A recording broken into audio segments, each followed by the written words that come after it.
All right. I decided, you know what? Let's stream again. Yeah, let's stream again.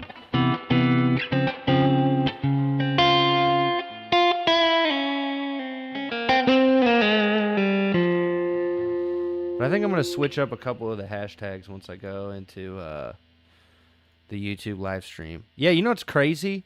Like a lot of people, when I do the YouTube live streams, right? They're like, "Oh, can you play a song? Can you request this song?" And I'm like, "Honestly, no. You know why? Because every time I do, oh my goodness, man, they straight up come for me. Like I literally have a copy. It's not a strike, but somebody tried a copyright claim on a song I wrote on stream." Mind you, I wrote this song on stream and I was mixing it on stream. And I was just doing it during the day right before I had to work like 16 hours. It was a good show. I was grateful I got to do it. But I thought, hey, you know what? I should live stream again tonight. I've been previewing a song, and everybody I show it to, they really, really enjoy it. And I've noticed recently I've kind of like stagnated on YouTube. I've been growing on TikTok, and then I've kind of stagnated on Instagram. Oh, what's good, Caden? Thanks for hopping in on the stream. Say what's up on TikTok, share it, do all that jazz. That helps your boy out. I just started. I think tonight the goal is going to be, guitar and chill. Definitely will be more than willing to. I think I should be able to bring people on the TikTok stream, and it'll pipeline into the YouTube stream. But I am, as of right now, thinking about writing another song because I've just been warmed up. I've been playing guitar. And yeah, I think that I'm dual streaming right now on YouTube and TikTok. Like if you see me on my phone, quality looks meh. That's probably just on my phone. If you see it like this, and then I switch over to my Ableton screen, like, hold on. Like that, yeah. That means I'm on the computer. I'm at home. I'm working on the system. What's good? Welcome to the stream on YouTube. I think I just need to adjust something real quick on my video capture, display capture. Oh, no, not that. This one. Because I know I moved my monitors recently. So, let me see. Okay, no. That's display capture, video capture. This one. Yay, now you can see my forehead. Welcome, y'all. Welcome. All right. Let me get back to the TikTok stream. Yeah. So liking it, sharing it, doing all that stuff, that helps out tremendously with any of the pages if you like what I'm doing. I just want to thank everybody who has been checking out this stuff because it means a lot to me. Like everything that I've worked on, it's in progress. I actually ended up mixing a record today. So just know, thank you.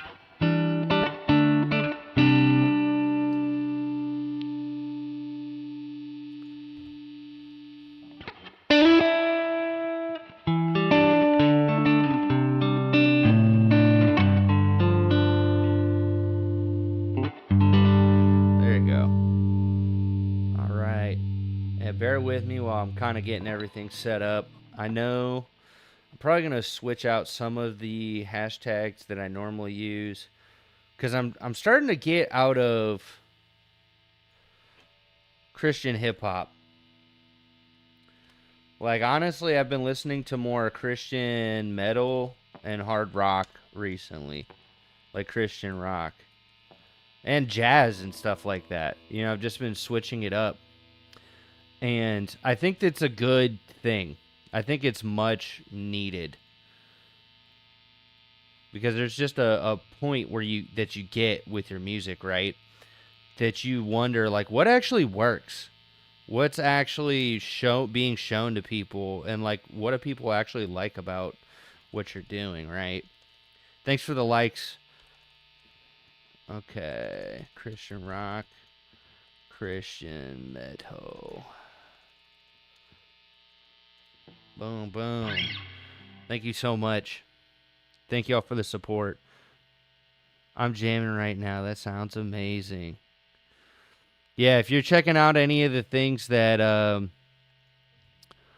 I've been doing, like any of my other music, there's some previews I have on my other page called Myron the Disciple, which I'll pull up right here.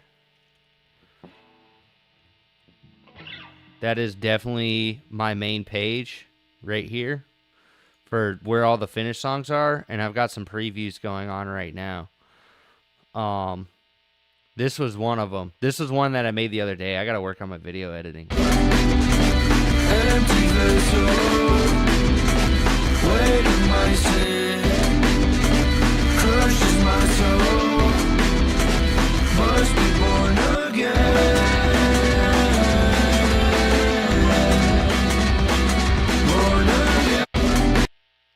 Heat, yeah, no, that's definitely the vibe. I'm thinking about switching up more to like hard rock and heavy metal again because I really enjoy it. And every person I've showed that song to, they really liked it a lot. So I'm like, okay, it's important when you release music, right? It's like make stuff that you like, but also make stuff that people enjoy too. Like, don't just make it about yourself, because I realize when you solely make music about yourself, you miss the point that it's like a gift you're intended to share with a ton of people. So thank you, I Love Game 23, for just showing love and jamming out so far. But I'm thinking tonight, actually, I'm wondering if I should go heavier. Tough call. I think to start, what I want to do is I want to kind of get like a faster tempo, like probably like 165. Like, yeah. Do some like D&B type D&B type drum breaks. I really like that sound. There's something about the D&B.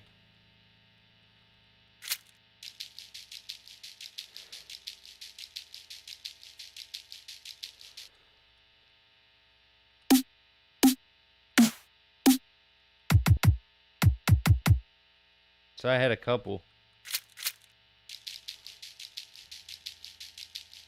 I really do like that. I wonder if that's like... Let me see if that's right around the same tempo. It's actually maybe a little bit slower. Let me see.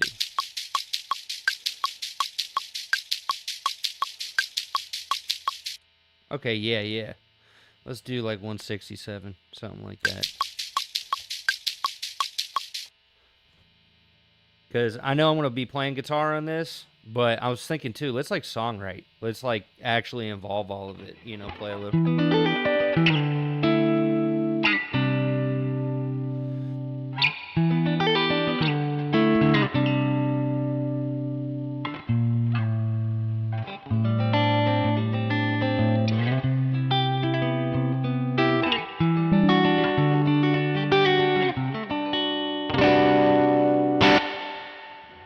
Man, I'm not going to lie, it's crazy. It's not this amp, but this right here. So it's supposed to be based off like a Fender Reverb 65, not a twin, but just like I think it's just a Fender Reverb. And the tone just sounds so good off the rip. I mean, I think the initial preset, you have to adjust the input gain a little bit. Because if you put it on high Z, it just distorts too much. So I have to like bring it in line level for it to actually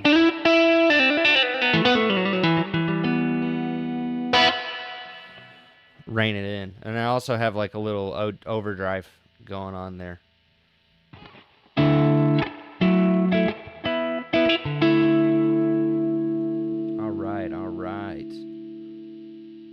me see. So I know there's some like other D&B type drum packs, or like, let me see what happens when I look up Liquid.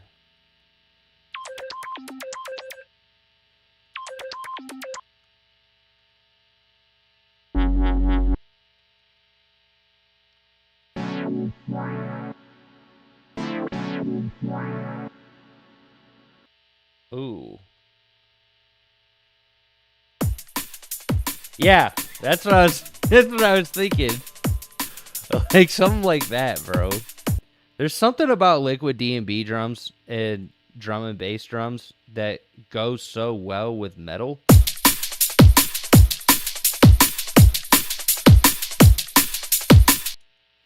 Or just like harder rock. Just because it fits right in that tempo.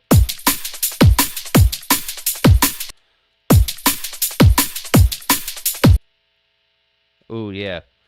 So like starting to make cuts.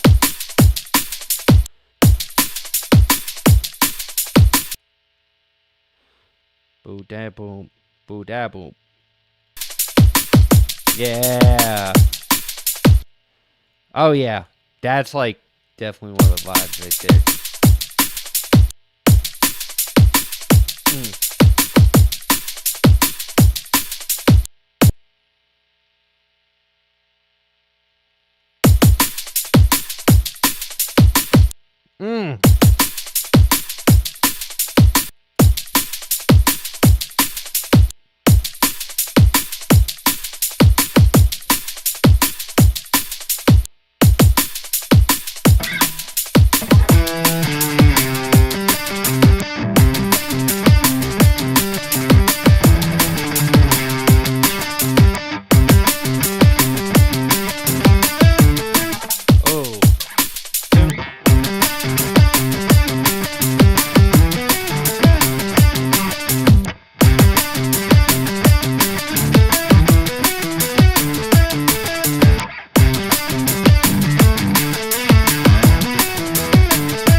Hold on a sec. Let me check.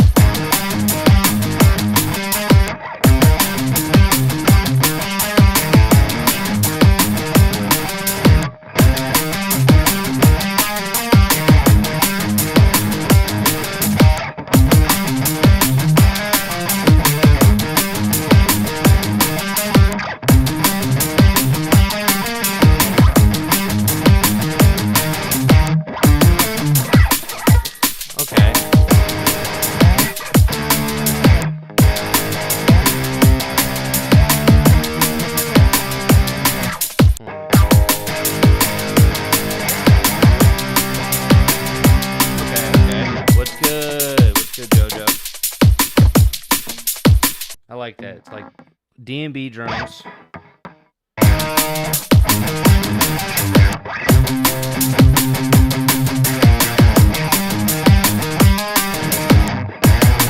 Okay, something like that. Oh, hold on.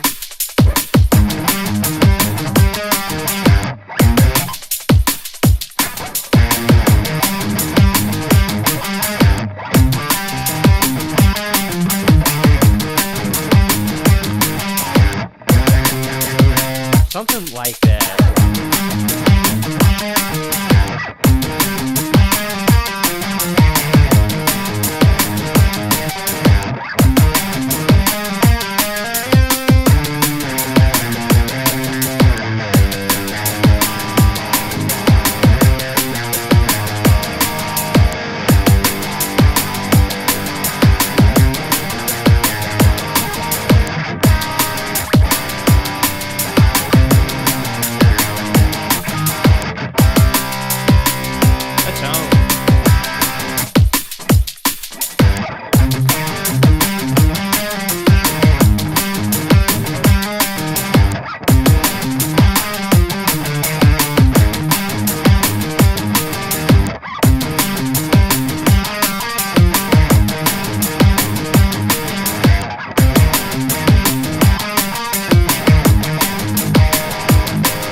Okay.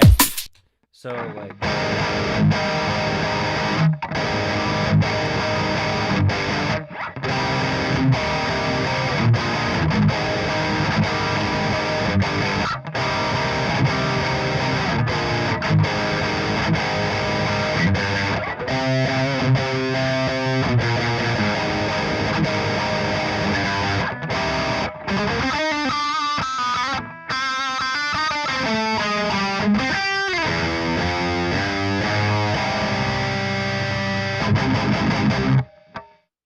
I really like that riff. I think it's like...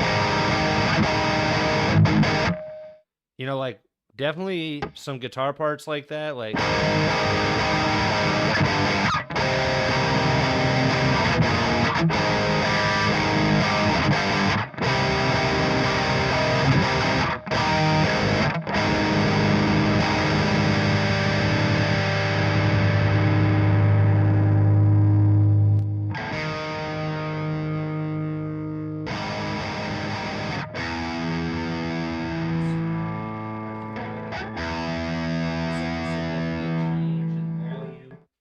When I like go to use my guitar.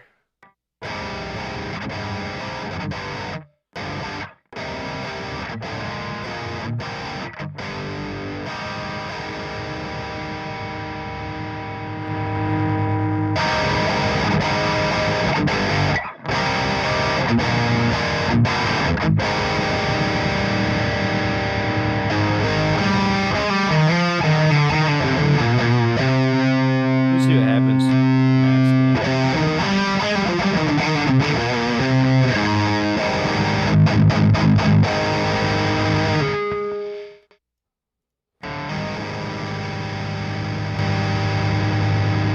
Let me see, because there's a few of them, like...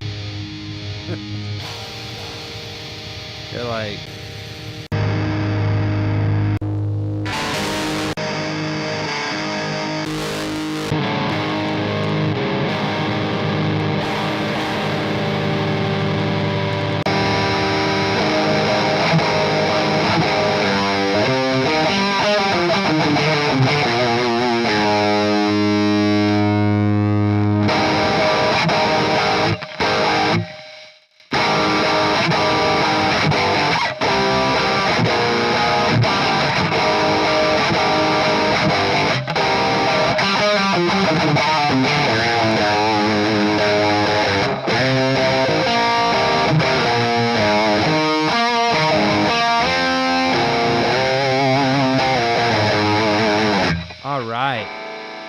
Y'all doing good tonight?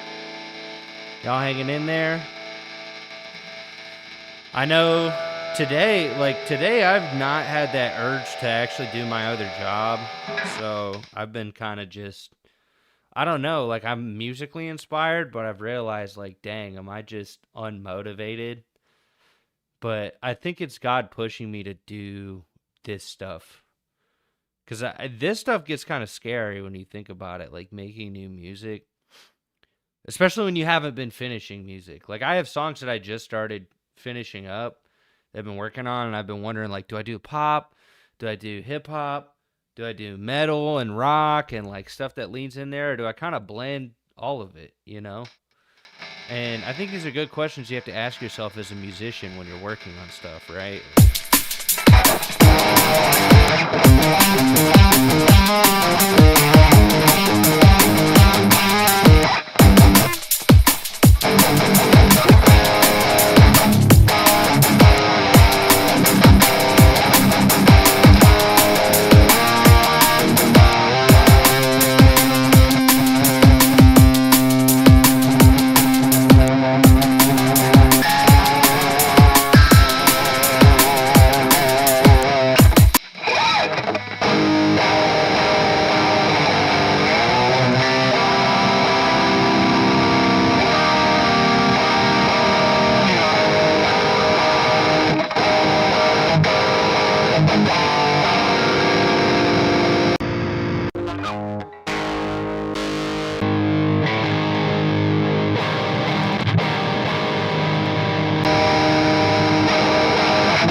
Thank y'all for subscribing, everybody who hopped in.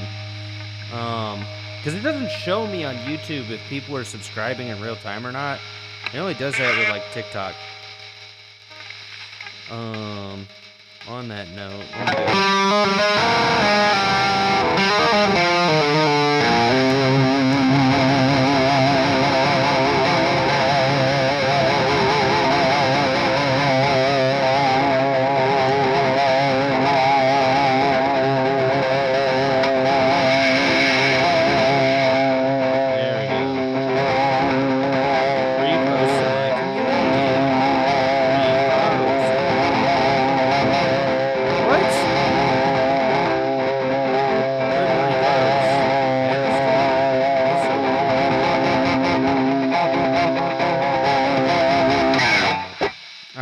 so I definitely think I got the vibe that I'm looking for with this.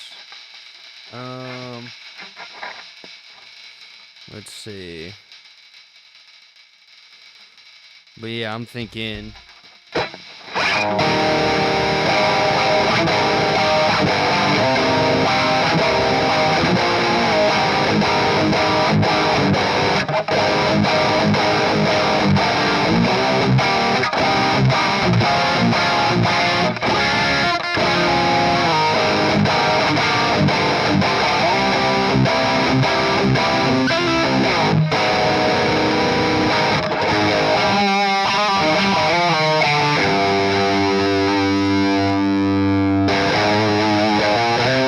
There you go. That's like the right amount of distortion.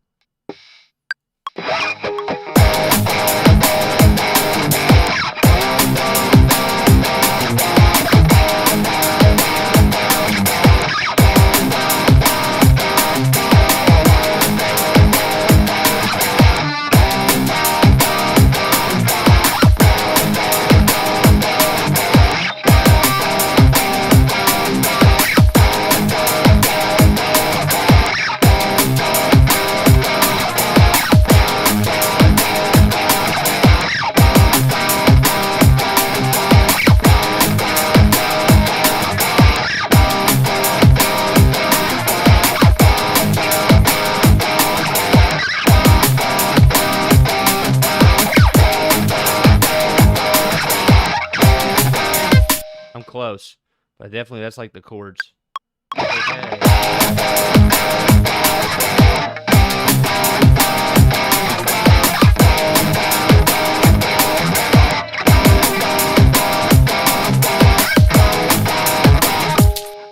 Ugh. Don't you hate it when you got the idea and then you hit record and that's when it's bad? Yeah, that's when it's bad. Of course. That's not it either. There you go. Okay.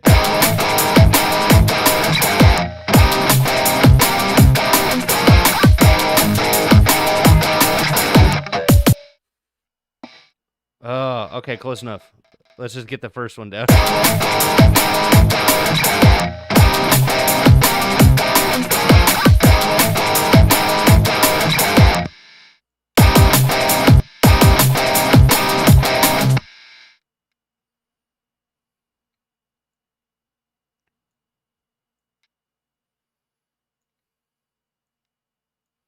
Editing. That's it, dude. I'm telling you, sometimes. Ding.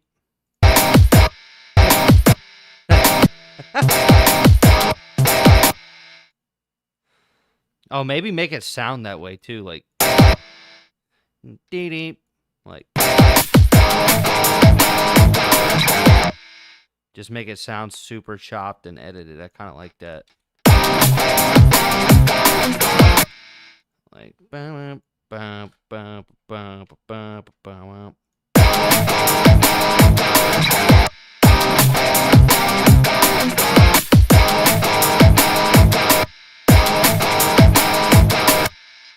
And now we do another take with like a slightly different amp. So this is part of the secrets with getting your records to sound big, is it's actually about layering a lot of the same things, but doing multiple takes. And like that's a secret I've learned over the years, is that what a lot of metal players do, right, is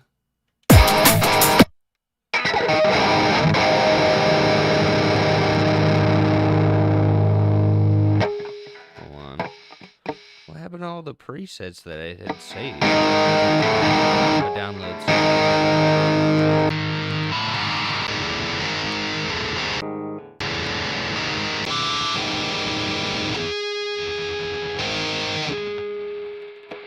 Okay.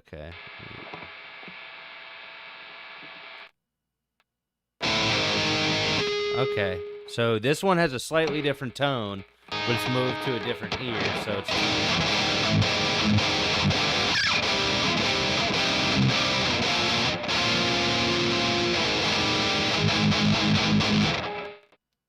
So we're gonna track this idea too.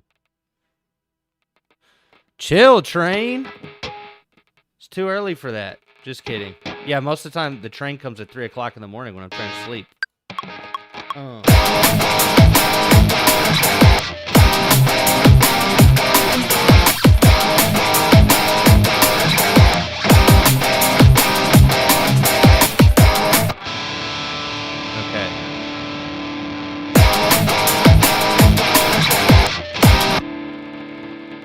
Okay, let's see how sloppy it is. Oh, I'm using Ableton Live 12. That's actually what I use to produce a lot of my stuff. And the main reason why is because, one, I'm very used to it now. But two, the thing that I love about Ableton is if you wanted to integrate this into like a live show, right? There's a lot you could do with MIDI controllers and patch changes to like in lighting and everything to integrate this to be one show. So you could use this software to like run your whole band if you really wanted to. Like even if you had a drummer and stuff like that, you can, same thing. You can just, yeah. Do I have instant drummer?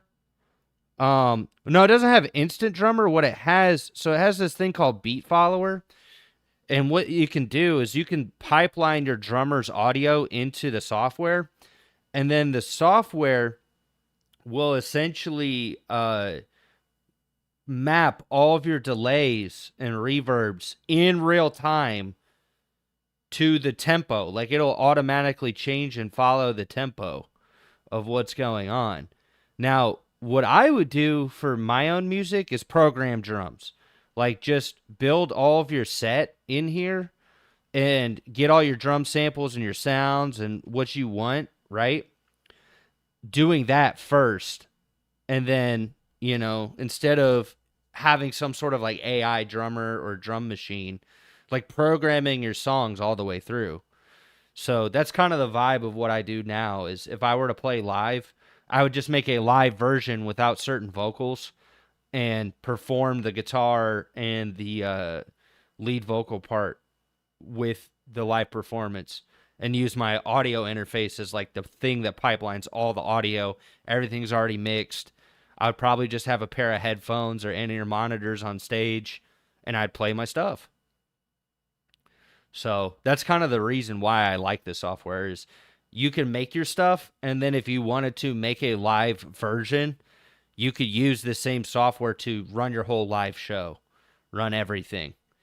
Even if you bought lights, like you could program lights to your show and do all that, and you don't have to pay for extra people to help you right away. Like it can be something that would allow you to build your ideas and then when it's time, go perform them and have everything in the box. Like I could literally use this, Ableton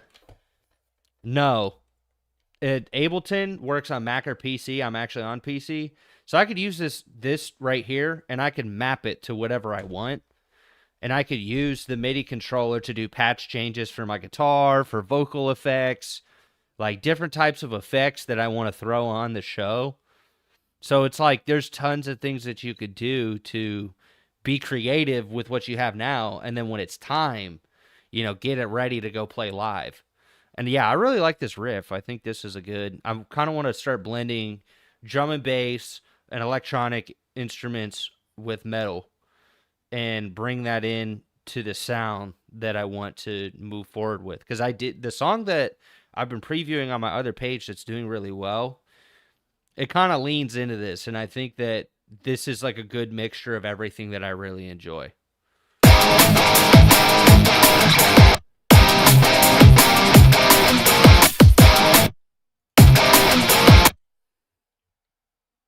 Ah, okay, this one was a little early. I couldn't hear myself as well. So yeah, when I record songs too, I try to get as good of a take as I can and then edit.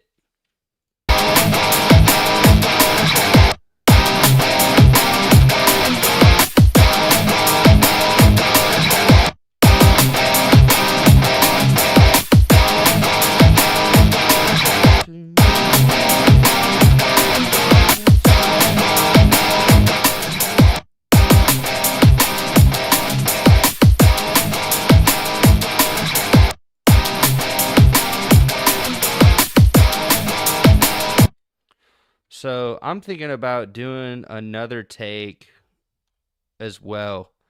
Like I want to really layer on the takes. Yeah, there's a ton of those, and then there's a ton of drum sample packs that already come in Ableton.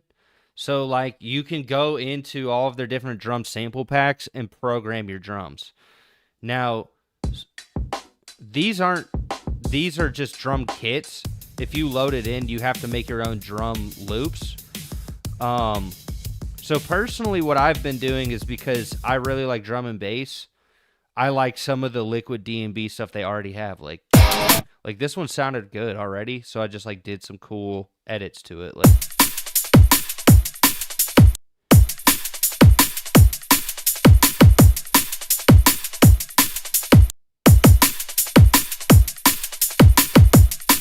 I was like, okay, these samples sound good. I'm not as good at programming D&B yet, so I've just been experimenting with that. And then I had some other samples that were like a little shaker that goes along with it.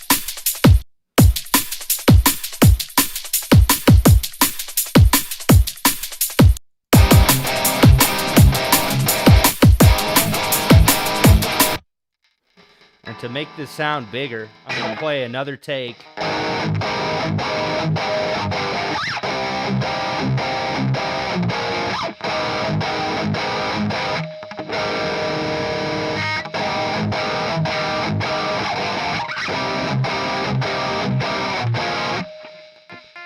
And also, one of the big things I would take away with songwriting is when now that you have access to this, try and get as good of a take as you can, but don't beat yourself up if you decide to go into editing. Because, like, even the biggest artists now, everybody, I guarantee you somebody's edited their record. I do that all the time.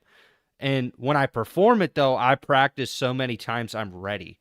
I use this as like the way to build the idea and get the best record I can. Because now, like, just imagine if they had this technology back in the 60s and 70s, bro. They would be doing the same thing. They would just be like, why would I, waste my time on getting the ultimate take every time? And it's like when I could get as close as I can and then just edit what I need to.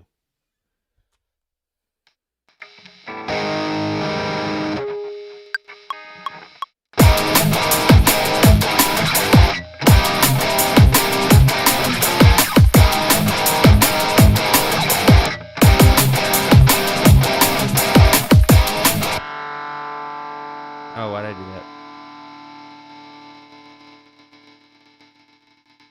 There you go.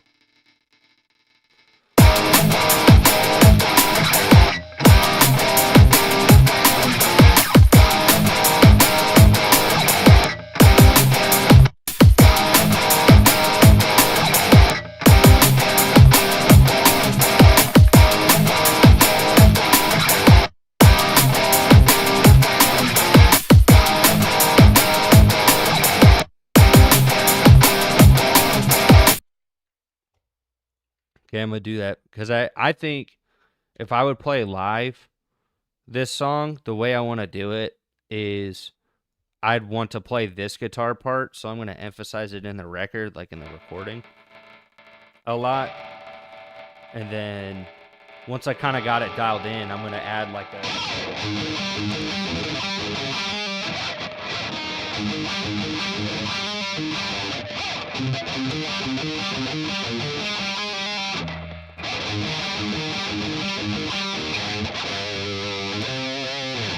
Because with the Myra and the Disciple project, I do sing, but I actually am not proficient at singing and playing guitar at the same time, so I would challenge myself to like actually do both.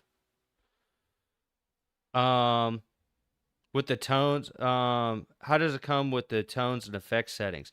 That's actually interesting. Because with this type of stuff, I tried this free plugin this guy created called Nice Stomps, and it's called Amp Browser.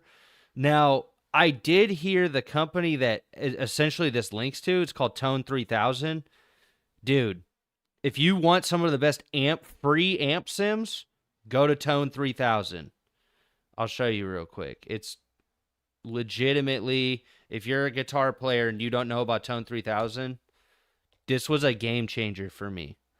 So, if people record real amplifiers and real pedals, and you can just download them. And they'll even have consoles, mic preamps. So it's whatever they have their amp set to. And I just decided to pick because I'm used to sell the gear, so I knew some of this stuff. And when I looked, the preset that I picked, what was it? The one I have picked right now, I think it's this Mix Ready one, which I don't know what it was. So that just is what it is. Actually, either that or I picked the PV5150 with the Mesa 4x12. And then I picked on this one, I think it was... So one of them I for sure picked like the Friedman Plex. I really liked how that one sounded, or the Buxom Betty. Because the Friedman stuff is really heavy. And then I found out Ableton has a really good overdrive pedal. Like, it actually is good. So it drives into the amp nice. But most of it is this free amp plugin. And apparently, Tone 3000, they have, I think, a new thing that they're trying to introduce. If you want to use just their website, it's a free plugin called the Neural Amp Modeler. And it allows you to load all of those presets, and then you can just chug away. Dude, there's people that have Fender Twin reverbs, like vintage amps. So if you're looking for like heavy guitar tones and stuff, you can just download a ton of them. Now, what's cool about this Nice Amps plugin, the guy who made this, he found a way for you to load your API from that website, and then you could just search any type. Like, say, for example, I want a Mesa, right? Yeah. Well, check this out. It'll literally ping the internet. You can go to search, you can go to Mesa, right? And it will search the website and give you every single one. And you could just, every time you click one, you can download it. So if you want the Mark Tremonti, and they have all these different, they tell you what tubes are in them a lot of times, if it's modded, if it's active, if it's Axe-Effects presets. It's like literally whatever people are putting on the internet for free. Dude, Neural's, even their paid plugins are super sick. If you wanted really, really good amp sims, Neural's probably the best for the price. Um, Once you start getting into touring, guys, they buy the actually when I did Pat Metheny, he had one. What was it? The Kemper profiling amp. Yeah, like a lot of guys, they use profiling amps now because it's just way lighter, and you can just carry the exact tone that you want without your amp breaking on tour. And it just tweaks it in real time. So it's really cool. Like, you can find tons of amazing presets that people already made with real stuff. And I've literally just experimented with this very recently. I found out about this like a couple weeks ago. Because honestly, I didn't have as good, like I had, for my clean tone, I personally like the Universal Audio Dream 65. Like, I really like this one because it has like a,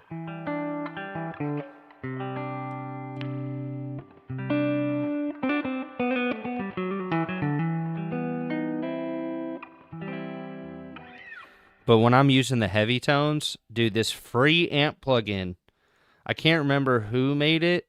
You'd have to like, it's called Nice Stomps, but the guy has a whole bundle. And this allows you to use that Neural Amp DSP thing. And then he has a pedal one too, where it'll load all the pedals in. So if you wanted like a Klon or like an Earthquaker Devices fuzz pedal, it like emulates it really well.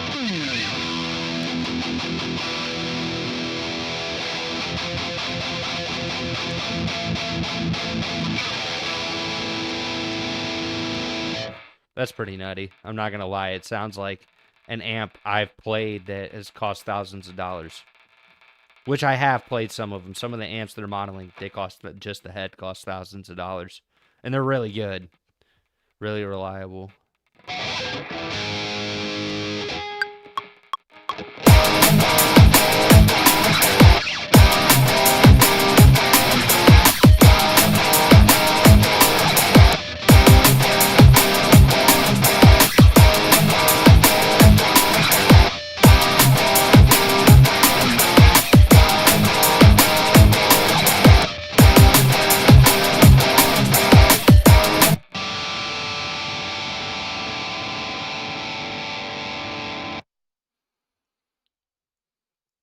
But yeah, I used to write a lot of hard rock and heavy metal.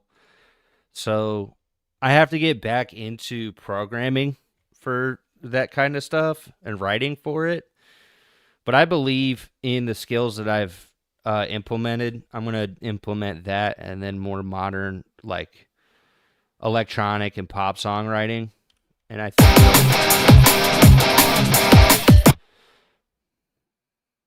it'll just flow the way it needs to flow.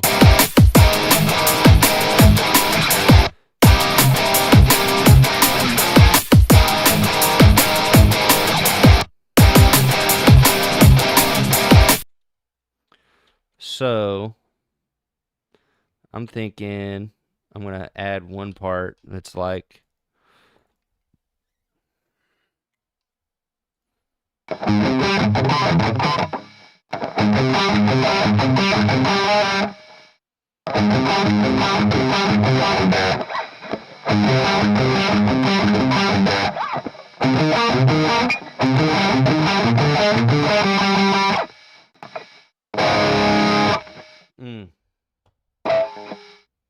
Let me see.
Definitely thinking.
Yeah, let me see what happens if I like throw, you know.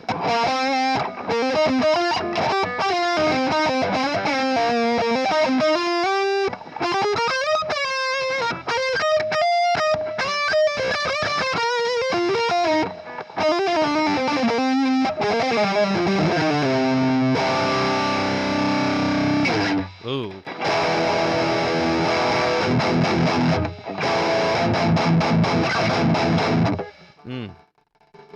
Sounds pretty decent. I like where that one's going. But I think maybe...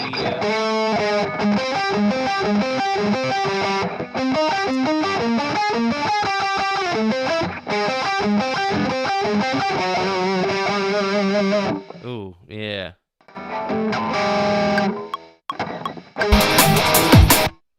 Oh, wow, that started me off at a really bad spot.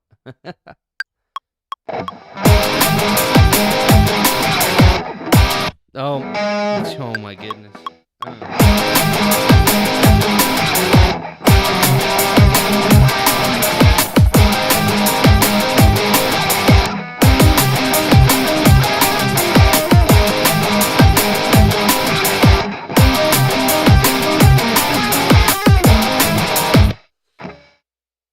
Come on.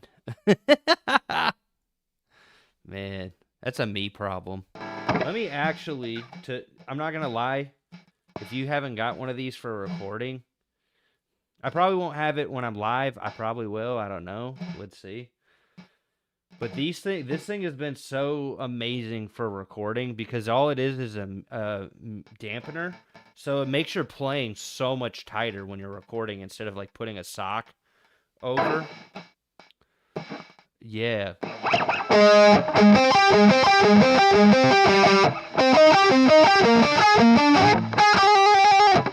But you notice how much cleaner the playing is.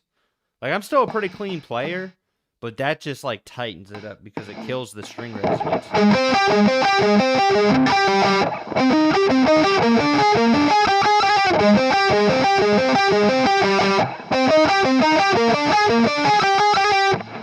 Yeah.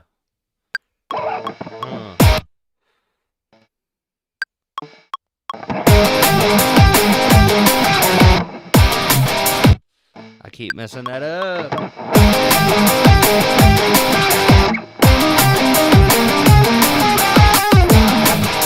Oh, I gotta get that right.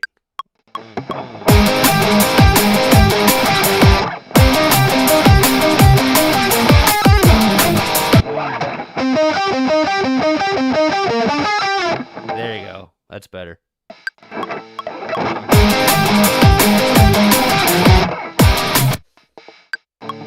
Yeah.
Oh, that's tough.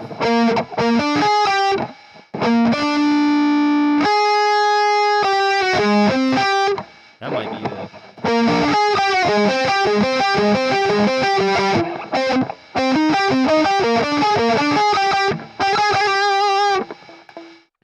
It's pretty close.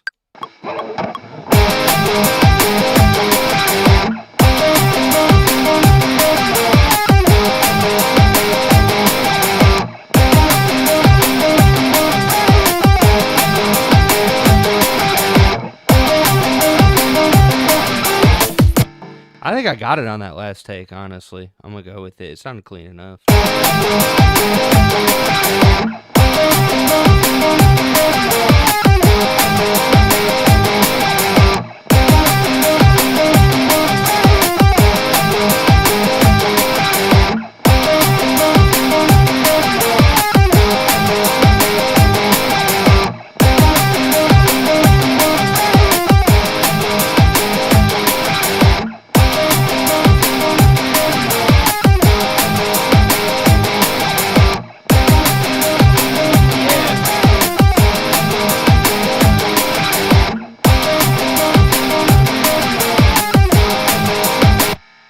Oh, man. That goes hard. That really does. I really like that. Dude, it really is. And I think that that's the music I need to start pushing for the Kingdom of God. Like something that blends really fast-paced, intense music with things that I already love. Because, like, honestly, it's funny. Like, I started out this project in Christian hip-hop, and then I started realizing the more I listen to Christian hip-hop, the more I just don't relate to it the way I used to. And, like, now I'm, like, looking back at the first things I ever made musically, I used to make metal and rock. Like, that was the first stuff I used to make. Stuff that was challenging on guitar. Because I've been playing guitar way longer than I've been producing hip-hop or producing music. So it's like I need to bring that back. Like, because ever since I started playing guitar again, I'm finding that joy. Like, you know, have you done things where you're like, it's fun, but I don't really enjoy this? And then there's just something where you bring something back and you're like, this is the joy I've been missing out on. Like, this is the thing I needed to bring back to my roots.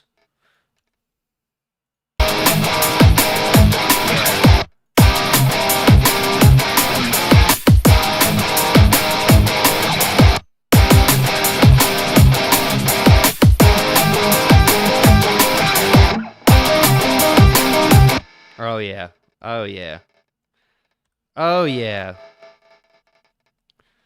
And that's like, yeah.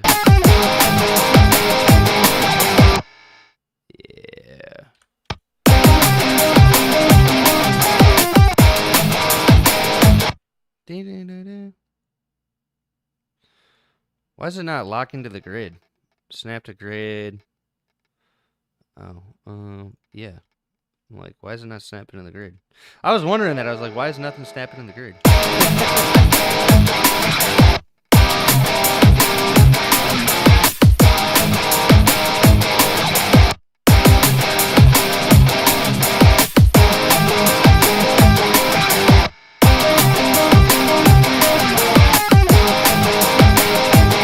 Save it.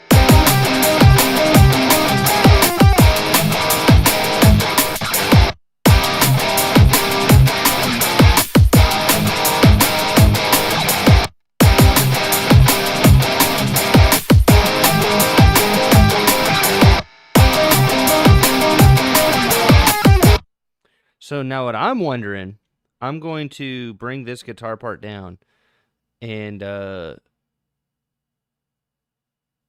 what? That's crazy work. No comment. I don't say answer the question is your next thing that you're going to say. If anything, let me see if I can find like a dark glass bass amp. Here's where I stick the pick. Right here. Right here. And then when I'm done with it, I put it on the desk. Ooh. Bass metal tone. Oh, I already know. This is probably going to be cool. Like, oh, yeah.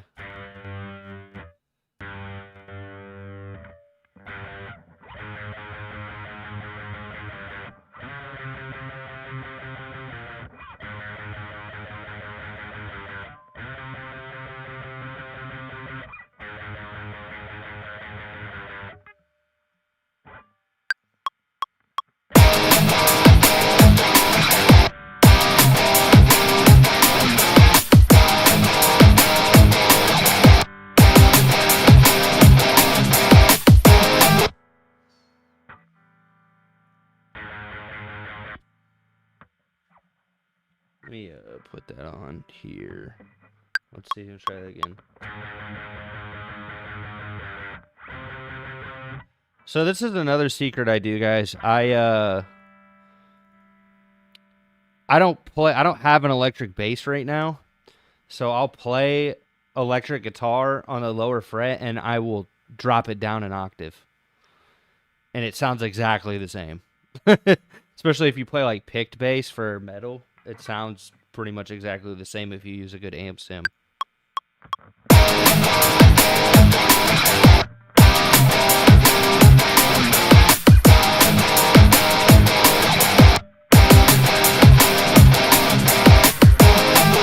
Oh. Oh. I know. I heard that doo-doo-doo-doo. I like that.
Boom, boom, boom.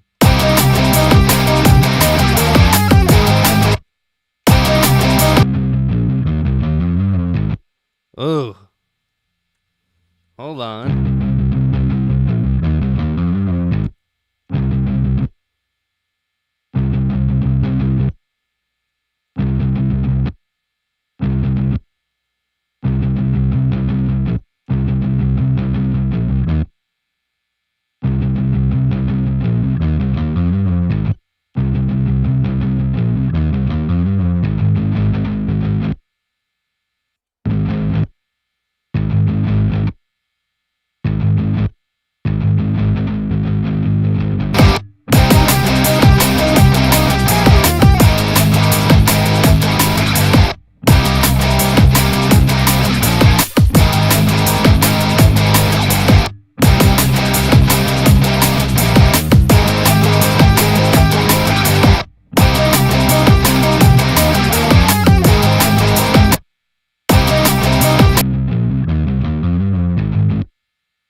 Dun. Yeah, maybe like.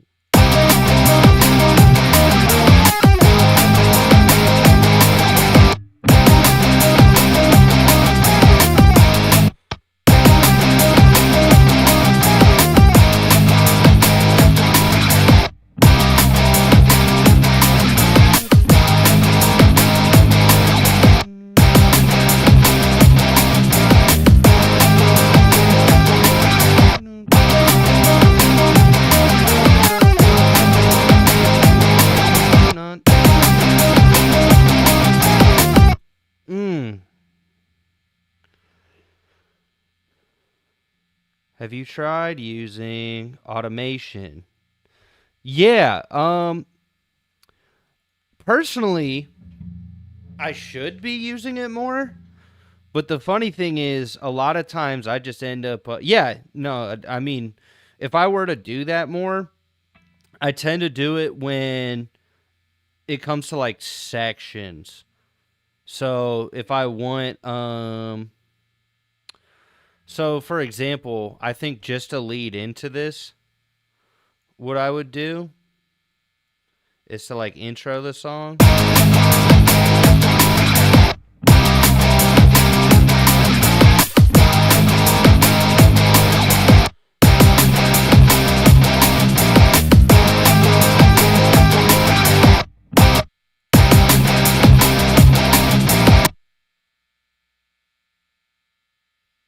I'm wondering if I should.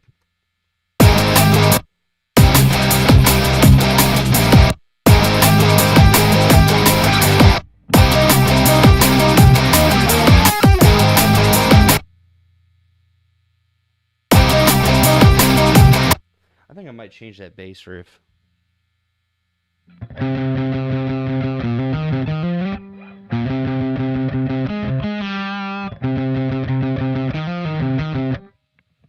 Ooh.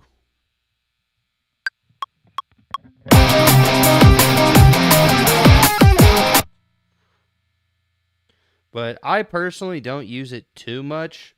I know a lot of engineers do. I try to just get my levels good off the rip and play dynamically. Now I know with amp sims you can't always do that. Some of them, like the Universal Audio one, yeah, like it actually acts more like a real amplifier. So I kind of like it a lot. Um,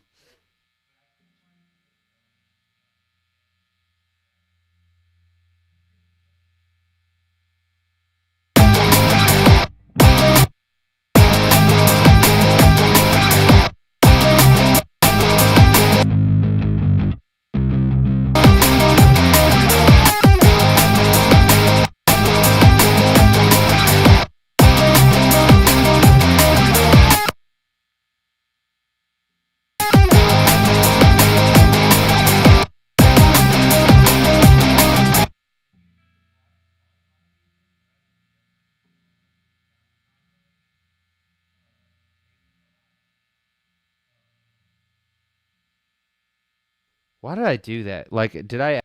Yeah, that's what it was. Because I have a hotkey. Thanks for noticing that.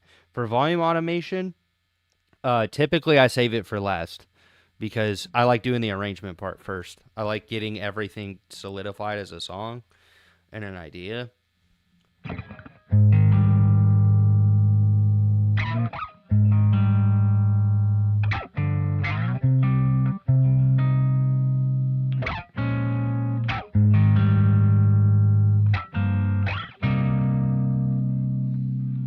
Ooh.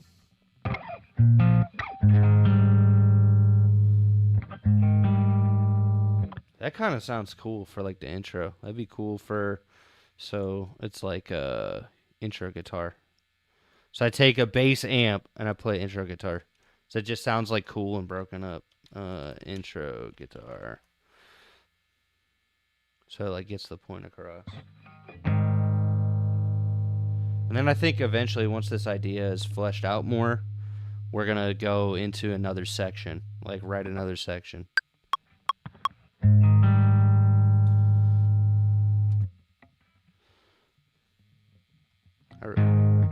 I really like that. Okay.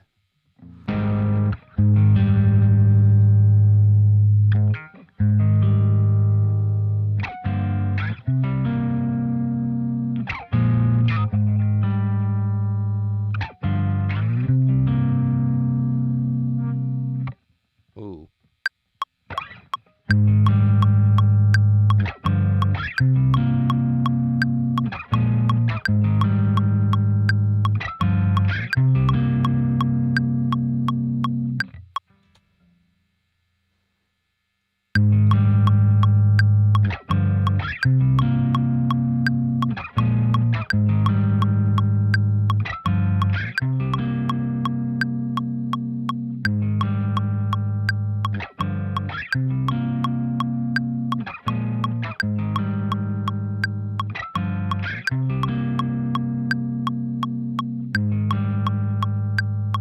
That'd be kind of cool if it starts out that way.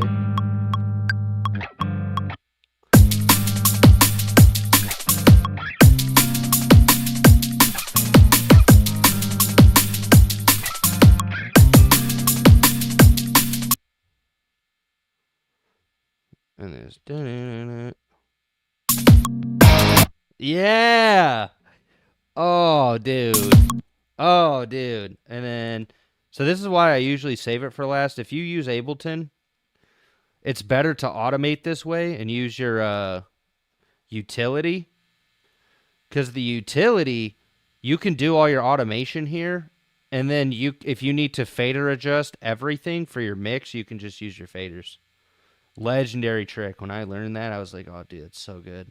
And plus, it gives you plus like 35 dB a gain instead of just like 6 if you're already at the fader 0. So it's like...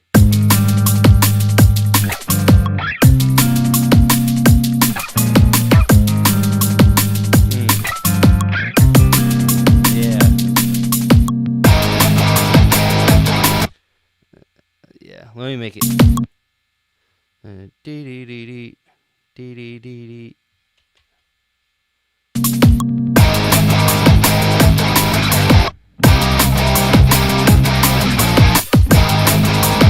Oh yeah, it's...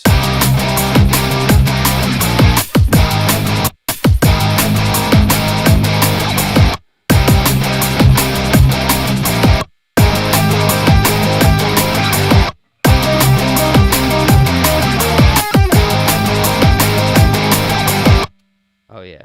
And so to start this out, why'd I do this? I gotta take my headphones off right now.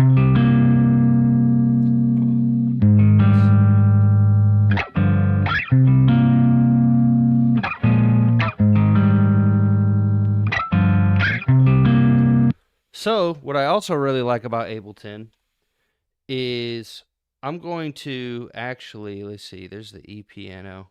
Probably make like a pad synth. But I'm going to take this guitar part and I'm going to convert it to harmony.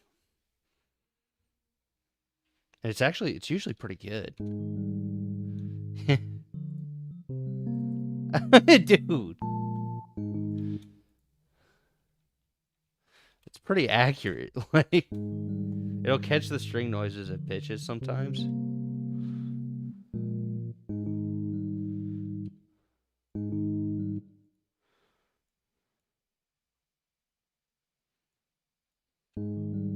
Yeah, dude. It can do that with drums too and melodies. It's pretty good. It can be a little bit iffy, as you can tell. Like sometimes it'll chunk off some notes, but if you play pretty clean, yeah, it does an amazing job. So maybe I wonder if I boost the gain, if it'll do a better job.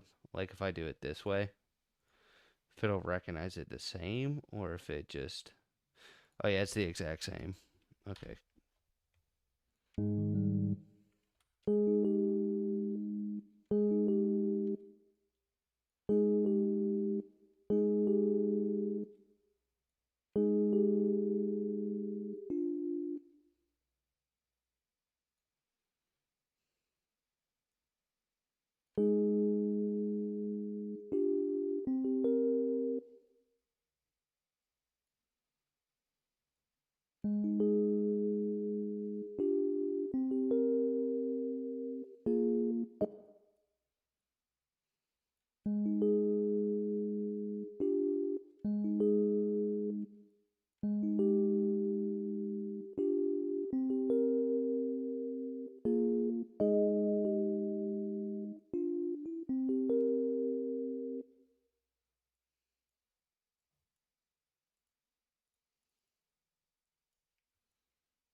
Yeah.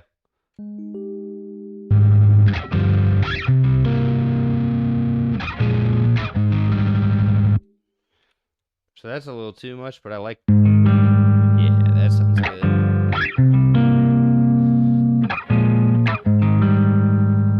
So then, I wonder. You know, I'm gonna build it in Serum because I know Serum. I can just do a little bit more with the effects. So even though it starts off like that, I have let me go to like. I wonder if start off with like a sine wave and then some sort of like.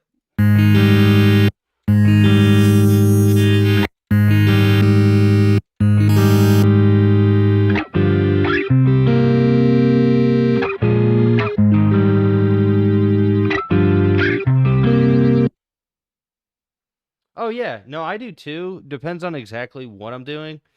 I have that loaded into my preset up here, but maybe not for this section, but for another section for sure. Right now, I'm trying to make a synth pad, so I'm thinking starting out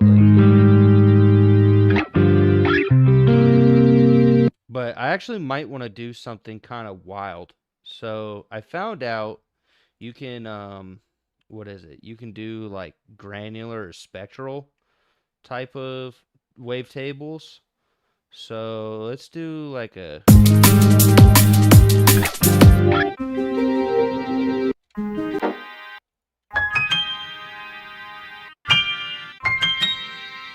Huh.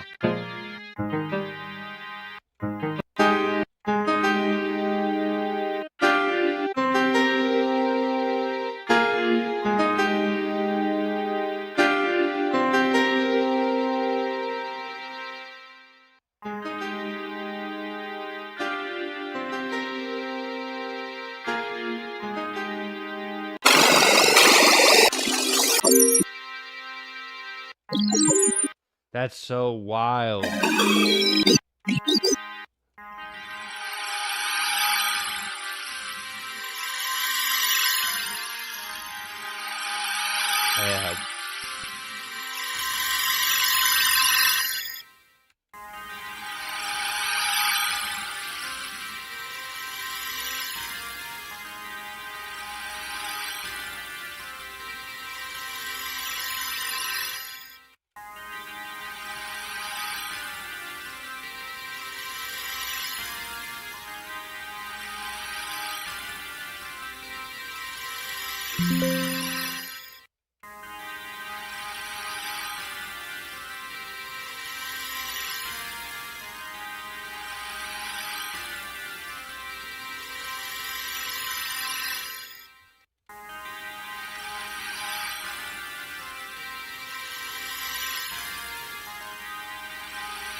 Mm.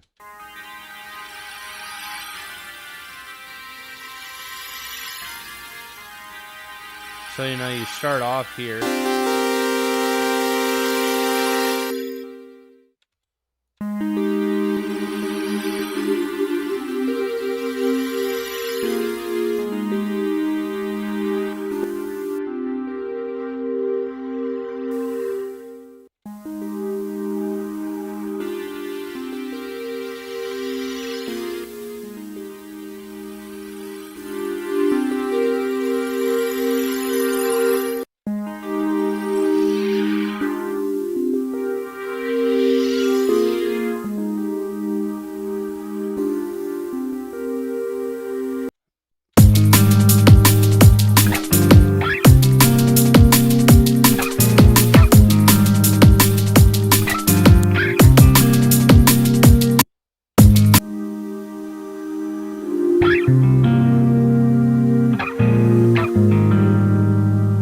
That's such a beautiful texture.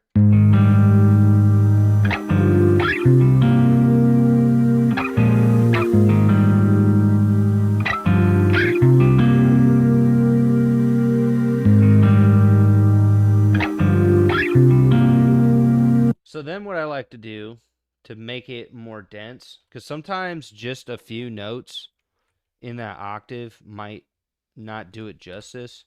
So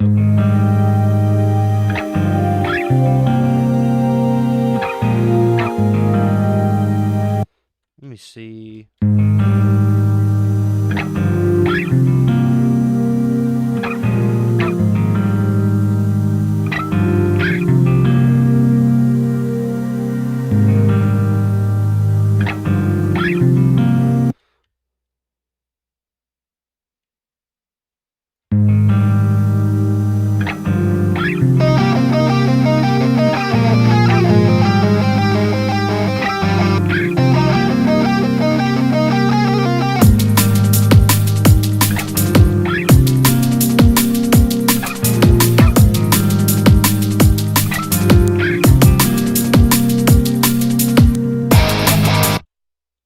And then that's exactly when you would fade out um, by adding like a utility right there. So like that'd be perfect. So then you hear the guitar kind of come in, like you hear the chops, you hear it boom, ba ba ba ba. So it's like you know what I mean? Gives you the vibe, and then maybe it like fades in over time.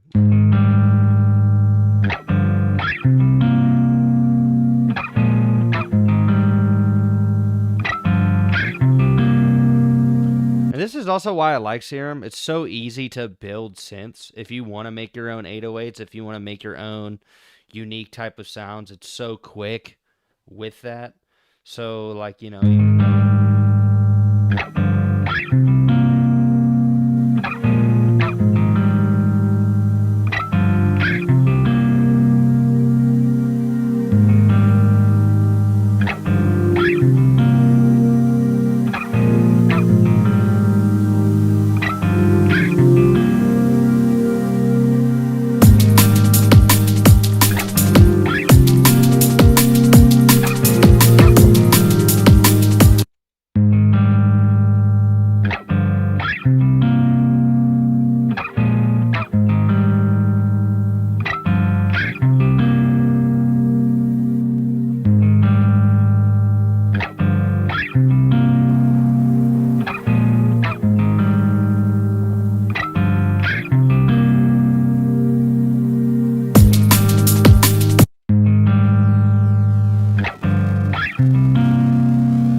so here's also what I like about Serum, right? Is you can just basically mod map this right here, and this would be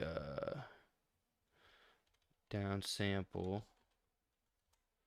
and then I could do like the mix of this dist mix, And then I can go in, configure, bam, bam. And then over time, do the same exact thing with this. Like, I'm out of config, show automation. It's kind of like slowly over time. Ramp it up.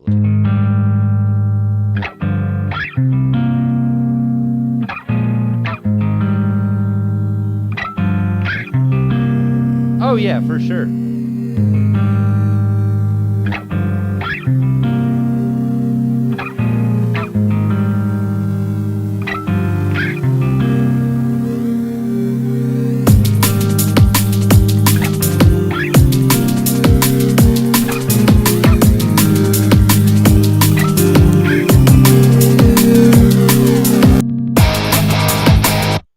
And then some adjustments with the volume automation. Oh, it went up like 8 dB. That's why it was so freaking.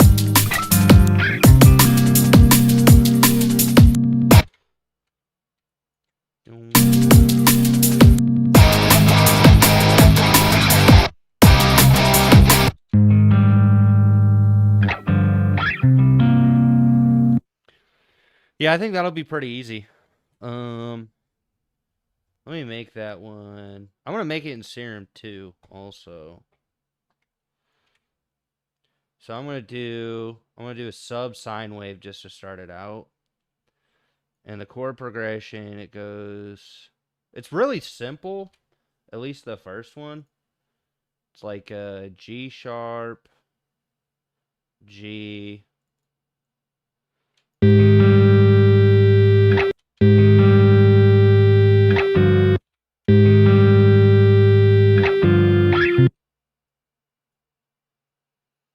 Well, no, it's G sharp and then G. Whoops. Dun, dun, dun.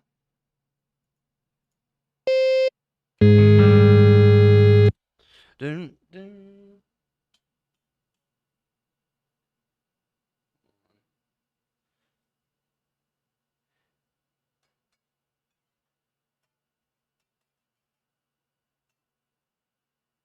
G sharp, A sharp, B, C. Okay, yeah, I was thinking that. Dun, dun, dun, dun, dun.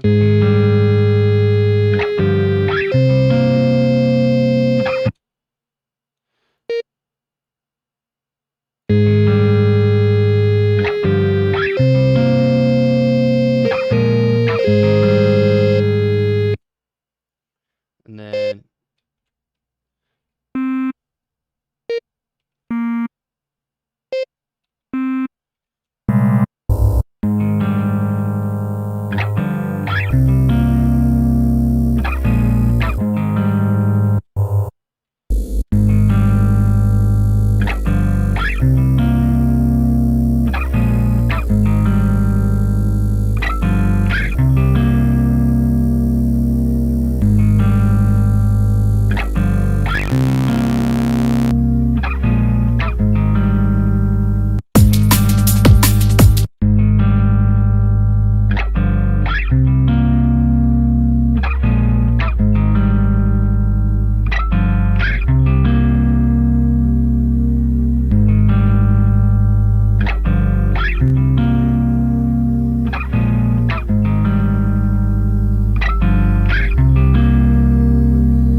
actually, I think what I can do. Oh, cool. So what I could do is I bet you I can route all of the signal, because what I want to do is I want to create like a wide bass. So I'm thinking, let's add some chorus, and what I can do is route that to the bus. So I just gotta figure out, okay, bus one. There you go.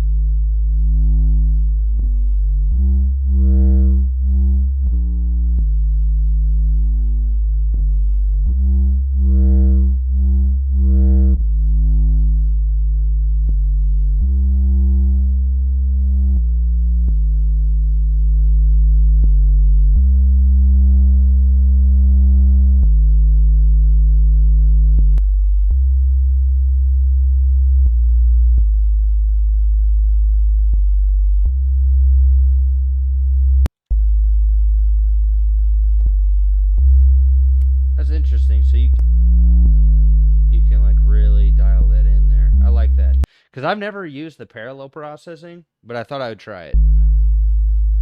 I like that a lot. I also like how you can do two different distortions. So for example, I mean I could technically do two in a row. What I'm gonna do is I'm gonna do it on the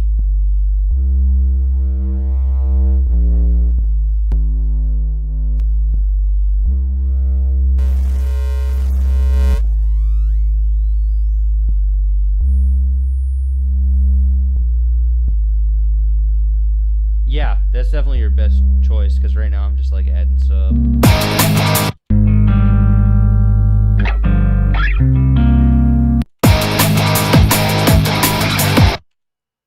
I wonder if actually adding that is.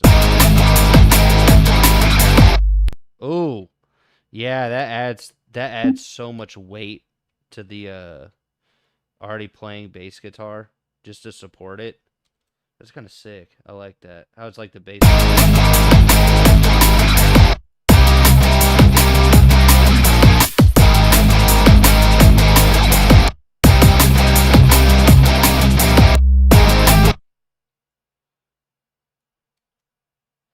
It just.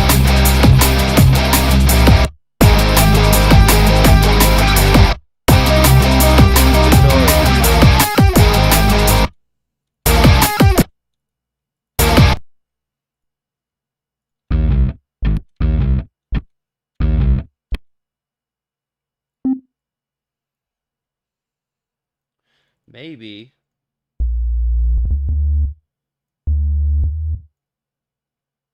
Like do a couple. Let me see. Because yeah, this is definitely a felt not heard right now. Still in the mix.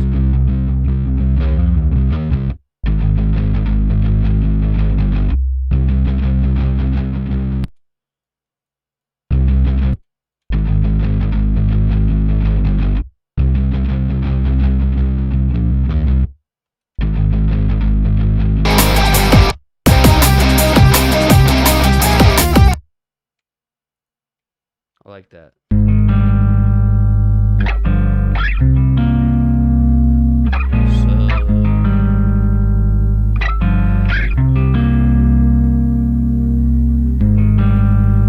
So what I'm also wondering, because I want to create some sort of melody with it, and I'm thinking about doing some sound design type stuff. So instead of creating a new chord progression or melody or doing a new instrument, right? I'm going to use Shaperbox first because Shaperbox is so extreme and it has like really cool sound design type of effects like stutter and repeat, and you could just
Oh man, this has to go just a little bit longer.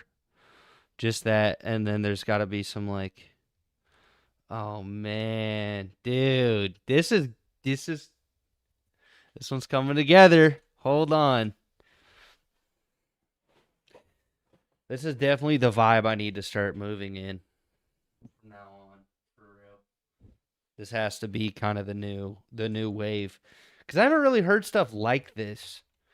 You said thrice. I'll have to look them up. Yeah, dude. It just keeps getting better. Yeah, no, it's gonna have vocals too. I'm just got to think of the lyrics. Um,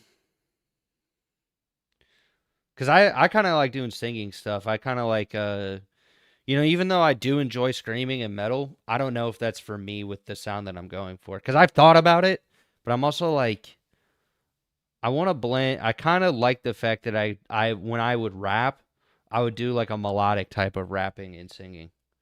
Like a lot of the stuff that I make fits in that vibe. So, it is what it is.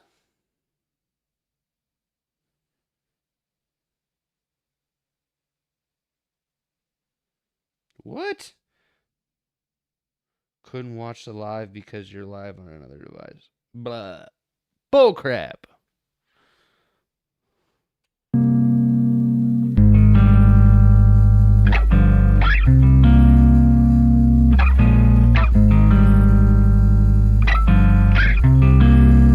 There we go.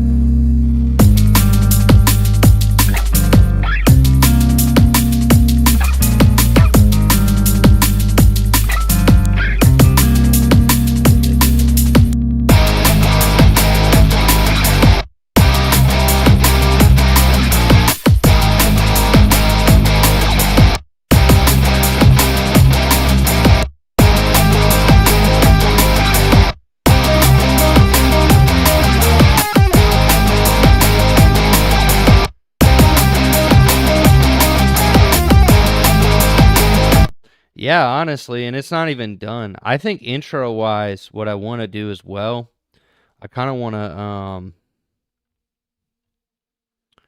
let me see. Oh, setting track color to clips. I'm thinking about also adding polysynth. There's or no, hold on, UAD Polymax. This one.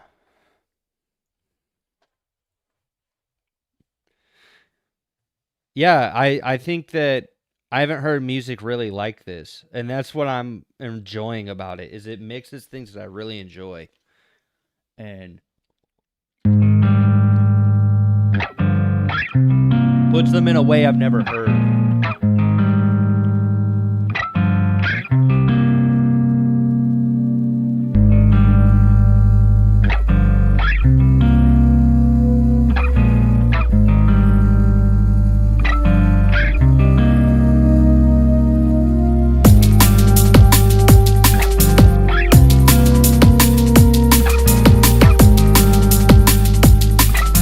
Oh, hold on. That lead actually fits really well.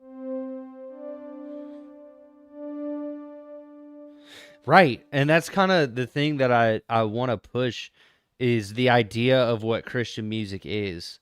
I think a lot of people they do something that is already existed and works. And there's aspects where I'm taking things that work and I'm trying something completely new. I think that this is needed, like an innovation. Because I think a lot of people are like, I'm going to take a secular genre and make it Christian, where it's like, I want to make music that I enjoy, and I'm a Christian and I believe in good craftsmanship. Because I think that there's a lot of people that get a following because they're a Christian and not because of like the craftsmanship that they put into their music. And I hate to say it, but I was watching it. I don't really like Token, but I caught one of his TikToks. Yeah, I've listened to it. I think that they have a good mix. I think personally, I've kind of drawn away from Christian hip hop over time. Like there's some people I still listen to, but I just don't listen to it as much anymore. Like I think there's a lot of really talented artists, but I think I'm at this point where musically I just want something different.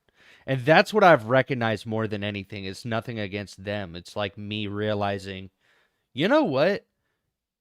I wanted to chase the hip hop dream at one point, but I recognized like there's so many other things sound wise that I can experiment with in other genres.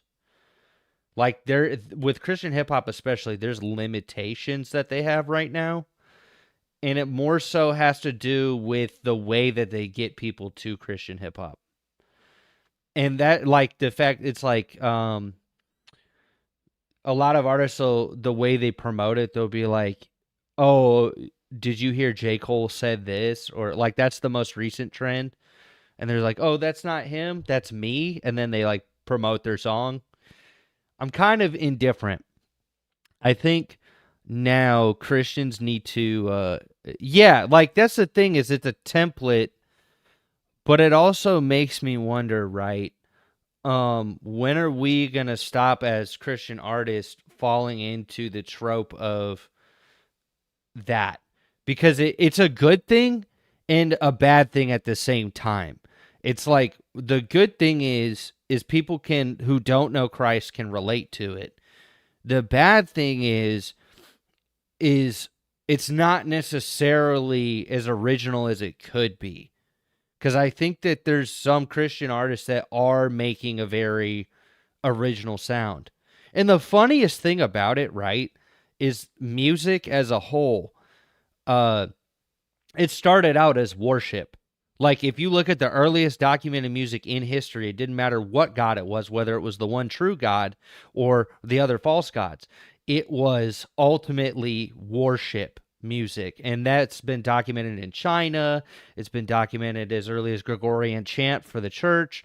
It's been documented in other cultures as it was used for worship. So, in understanding that, people forgot that music was originally for worship. Secularism was introduced later because the church actually had a huge hold on music as a whole. Like, if there's a point in time, if you were not writing for the church, you could not write music. And then secularism was introduced later. And now it's like we're having to appeal to the world, which I get. And having to basically, what they've done is used a lot of secular things and used it as a way to promote their music, which my only concern is, what is the compromise? Because I've noticed that there's even, so people say that, and then they don't actually back up scripture with where that is. Like, where is that in the Bible, though? I think that's a big problem, is that people say that too, and then we don't even think about the Psalms. Where is it in the Bible? Like, just because you say that the body of Satan was made of musical instruments, can you please point in the Bible where it says that?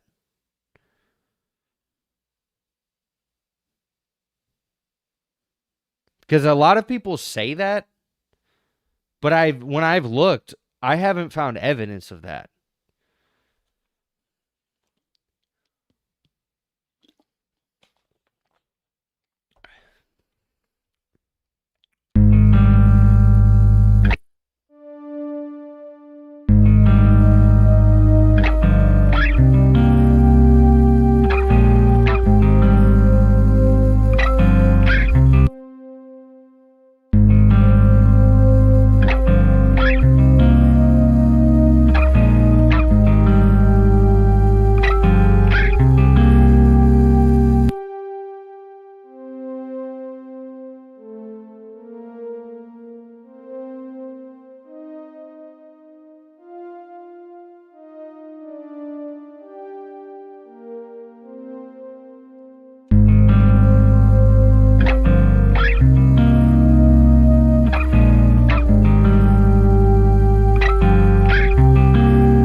can't even help. Like, that's. Oh my goodness! Like, were you thinking I was supposed to get mad about that? That's funny. That's crazy. If YouTube bans you, I wouldn't be surprised. Oh, it was so offensive. He called me a knobhead. He called me fat jobs. Oh, my life is ruined.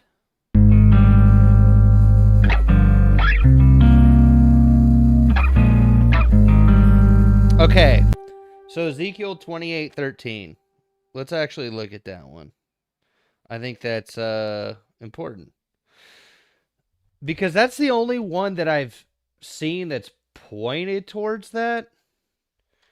But I've not actually, like, whenever I've read it, right?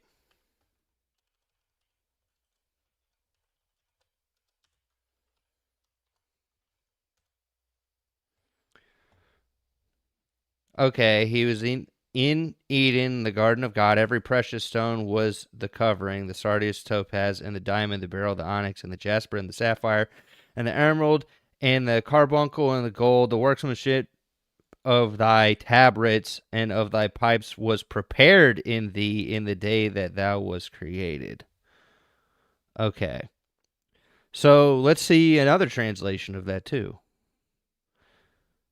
Okay. And your engravings. So that's interesting too, is that it's not even certain that it's like saying that he was made of that.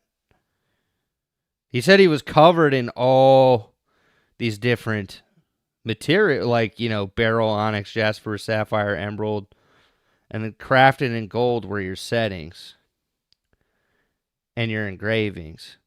But the Hebrew phase is uncertain. You are an anointed guardian cherub. I placed you on the holy mountain of God. So the musician thing, right?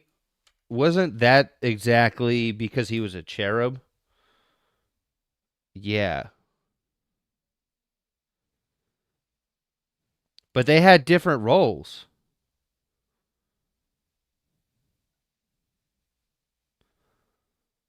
So it makes you wonder if he was actually more of a protector than a musician. And that's part of the problem with it. Is like many of the cherubim, right? Like, it's not specific as to if that's music or not specifically.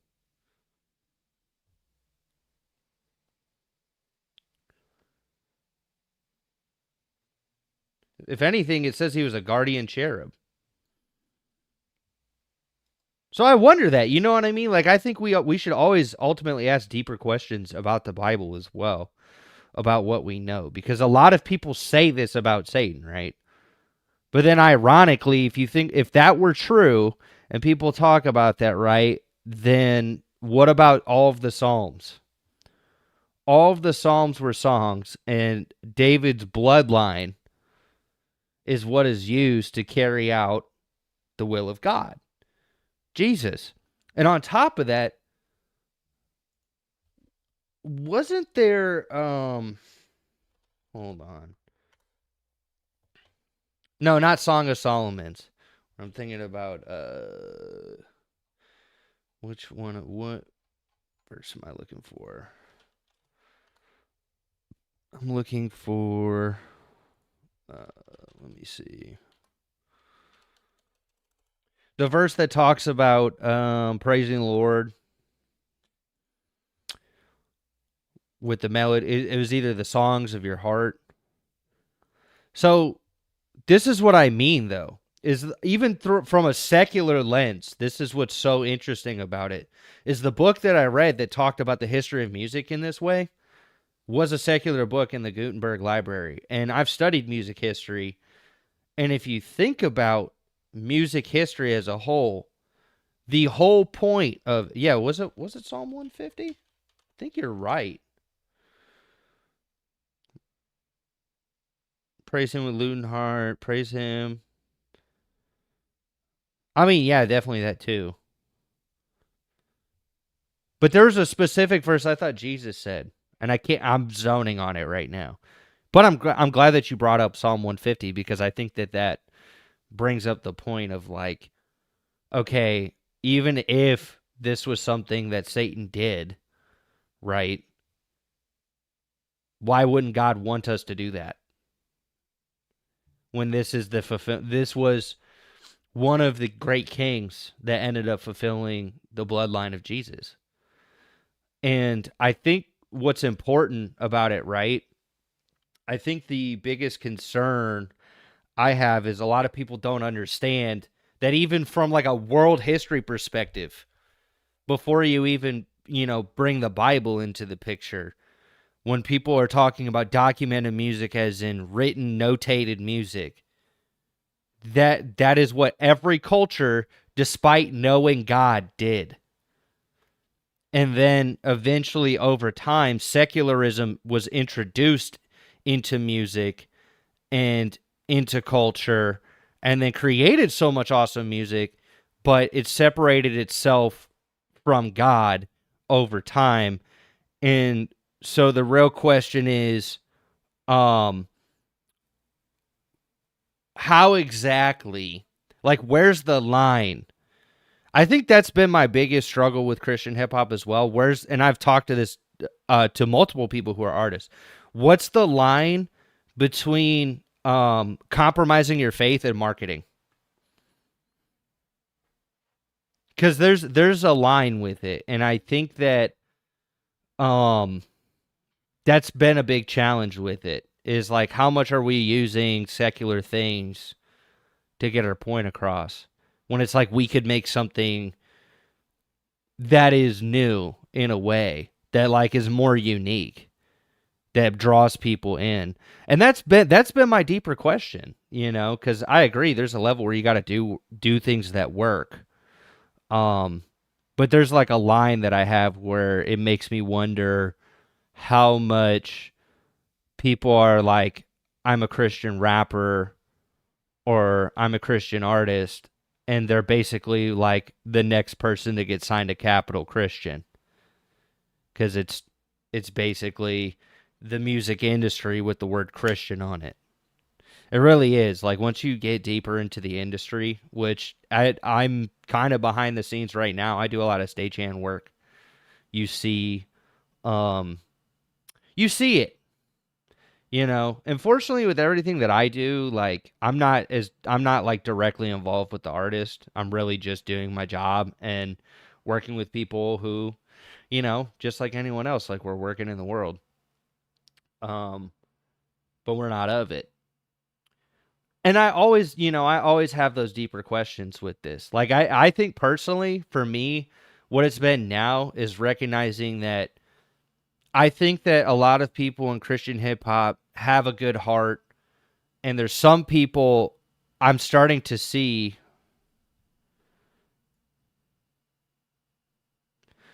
Yeah, I agree.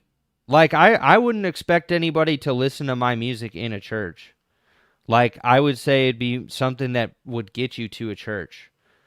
And I think the biggest problem is then on the flip side. You know what I think the biggest problem has been? If you know anything about CCLI, which is the, here, I'll pull it up for people who don't know what CCLI is. I think when this was invented, this caused one of the biggest problems with questioning the integrity of Christian music. Because the point of CCLI is for you to get your copyright for your lyrics. Like, anytime somebody performs your lyrics in a church performance setting, you're technically supposed to license it for like a live streaming or an event. And these type of licenses, like, once they figured out how to make royalties on this as well as on top of your publishing royalties, there was people that their heart posture changed from, I want to make a song that worships God, to then making, I want to make a great worship song. And I think it created a problem, but also it's also like what Paul said, even if they did it in vain, praise the Lord. because the aim is spreading the gospel. But that's been my biggest challenge with it, is like realizing the industry part of it, and that there's still people. But I think for me, what I'm realizing is that the more I've gotten deeper in my faith, and the more that I've gotten deeper into wanting to write more complex music, I'm starting to step away from hip hop, because the complexity I want to write is not necessarily in the lyricism. I want the complexity of my music to be tonally, to be like rhythmically. And usually that's actually more acceptable in like metal or hard rock, versus with hip hop, there's a line with it. And most of it, actually, the creativity is in the lyricism. And I wouldn't say that I'm not creative lyrically, but I think that I'm more creative sonically than I am lyrically. So it's like mostly it's a personal thing. And then secondly, it's like I've had my own experiences where I'm kind of like, this is the industry, but it's Christian slapped on it. And I've talked to a few people who are producers as well, who have kind of felt the same way, and had their own questions. But I think that I think it should still be made and still be done. I'm just starting to realize like where I am, like what do I want to do, and what do I think God is really calling me to do when it comes to music. Because I've loved metal and hard rock, and I grew up, actually, even before I was saved, I used to listen to Impending Doom. I used to listen to a lot of like really heavy metal that was Christian metal. And so it was always there. And I think any of it can be used as a gateway, but sometimes you have to recognize that, like, you know what? Maybe it's a young man's game.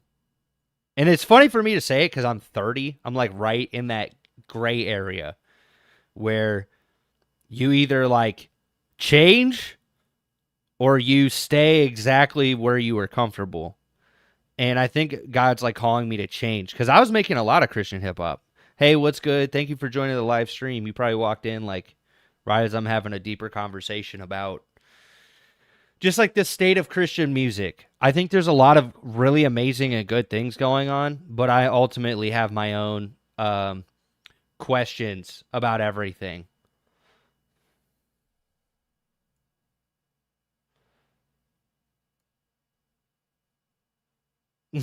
Oh my goodness, bro. Nobody needed to know that. Nobody needed to know that. Oh.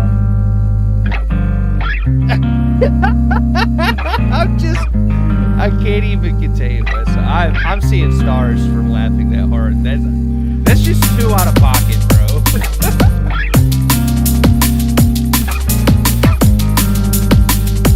I'm not reading that out loud.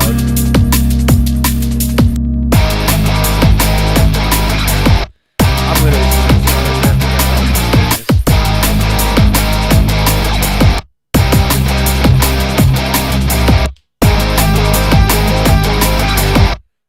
oh no.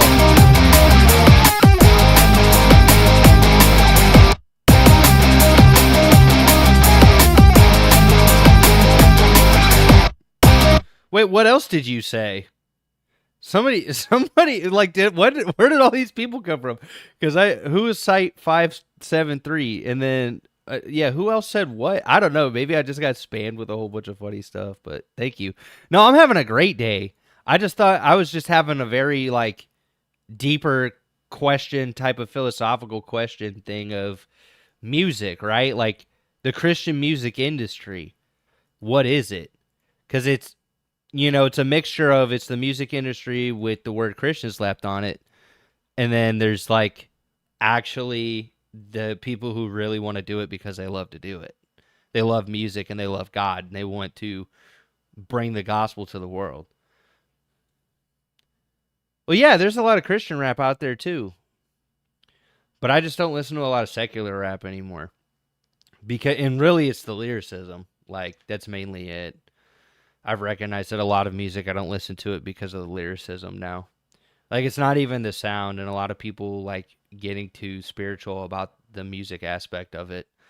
Um, but it's really the lyrics. Like that's what drove me away from a lot of it. Yeah, it really is. And I think I've had to get past that. And it's funny because like I'm in the secular industry a lot of times. Like I do theater and corporate and ooh, can I turn an image into music? You know what? Actually, hold on. Let me there I think there is a way to do it. Let me check cuz Serum, yeah, like and subscribe, it's free. Thank you for reminding me. Like and subscribe because that's free and it helps your boy out. I think there is a way to do it with this spectral wavetable cuz there's some new stuff that you can do. Let me see. Oh, there it is. Import PNG. Get ready. I'm going to do, let's see. Let's do,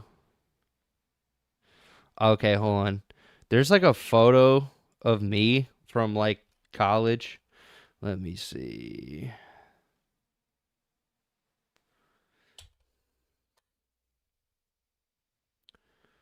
I can't. That's me. That's the one. That was what I named the file. Yeah, the new version of Serum's awesome, dude. So we're gonna load. No way. What do I sound like? Me smiling in front of a Rupert Neve console? Are you kidding me, bro? It actually worked. It loaded the file. How does it sound? I'm geeked. Let's see. Let's see what my face sounds like.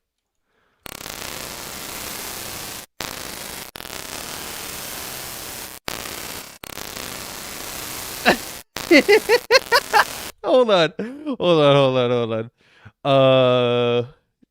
Yeah, dude, that's actually hilarious. I forgot about that.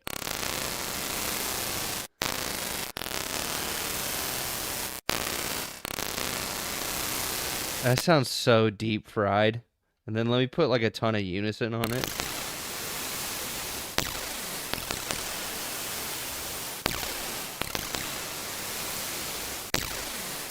Oh, I forgot. You have to like lock scan rate to tempo and then you can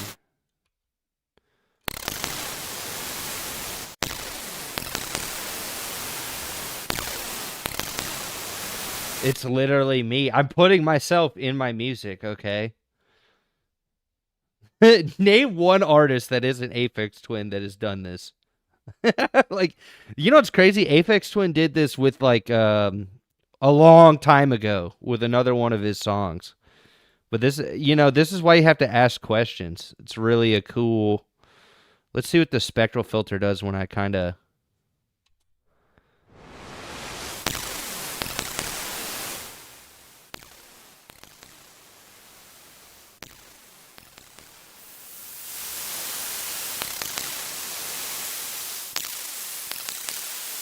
That's so crazy.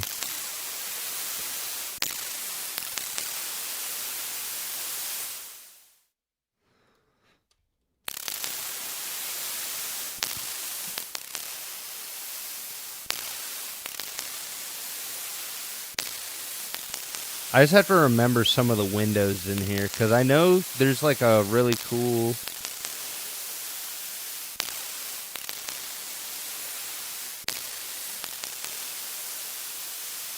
Let's see. I want to see what happens when I draw that like further into the.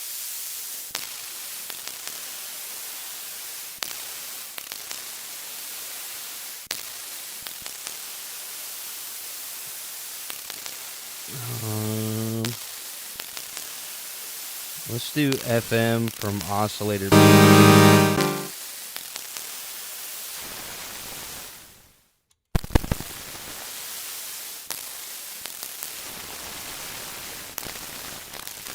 And then let's add like a ton of reverb.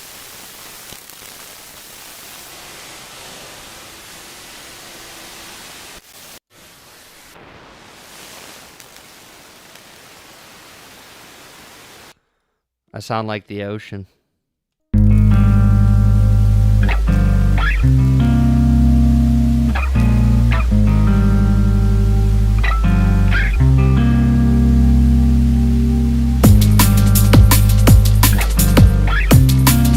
Yeah, right. That'd be so wild.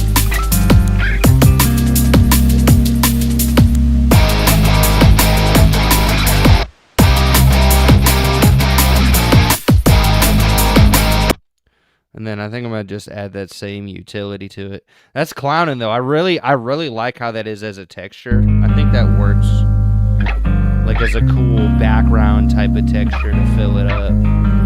That's wild.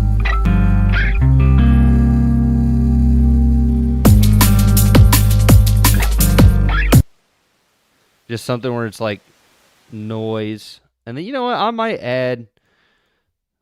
Let me add. Because I know with the spectral one, it's kind of unique. Like you have to. I'm just wondering if I have to like narrow it down to make it go into like a tone.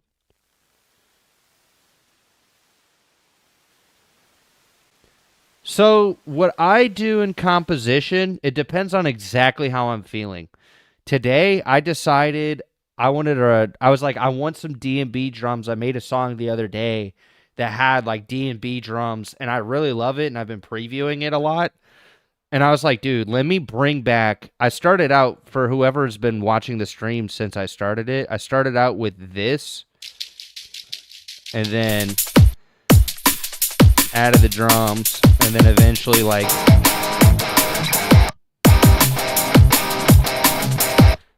well, yeah, you could call it ambience, you can call it noise, because it really is noise. Like, because I could put a noise generator in there. It's technically noise though. Like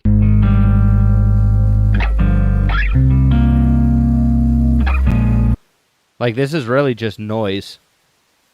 The wavetable itself. But I mean, the noise is just, I call it white noise, dude. I'm white noise, dude. Like, it's literally, it sounds like white noise too. Like it sounds like a white noise generator almost. Like if you're in the ocean, like, hold on. So like this is actually a noise oscillator, right? And you can pick like white noise as one of the it literally sounds like, I think that's funny. That my picture into Syrup 2 turns into white noise. Literally, it sounds just like if I turn on the white noise generator from an ARP or just like a white noise. I think that's funny because it's true.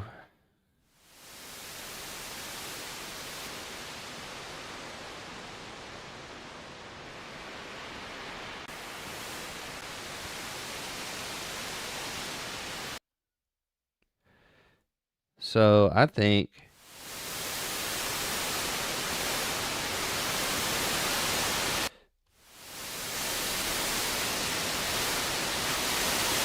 yeah, it literally does. It turns into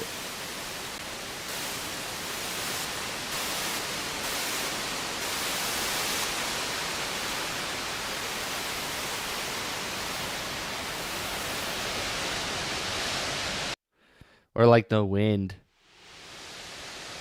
It isn't until I put like comb filters or some type of crazy effect on it that it does that. I always really like the downsample distortion.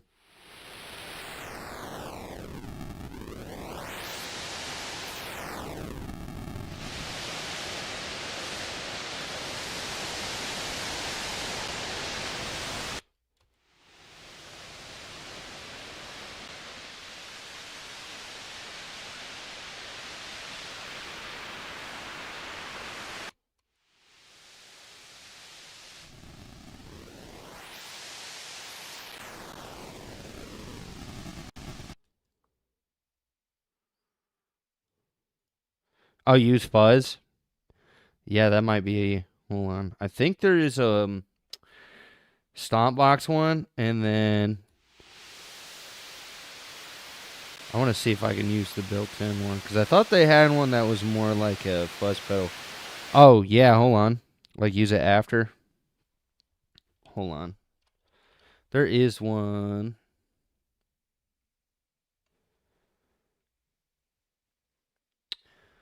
Um, so it's a mixture of both. So I started out with really, the notes and the chords.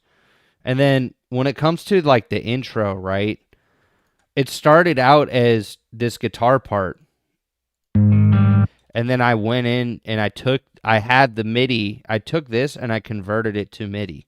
So it's the same exact part, but it's just the pad playing in the background. So it's like a mixture of combining the notes and then sound designing.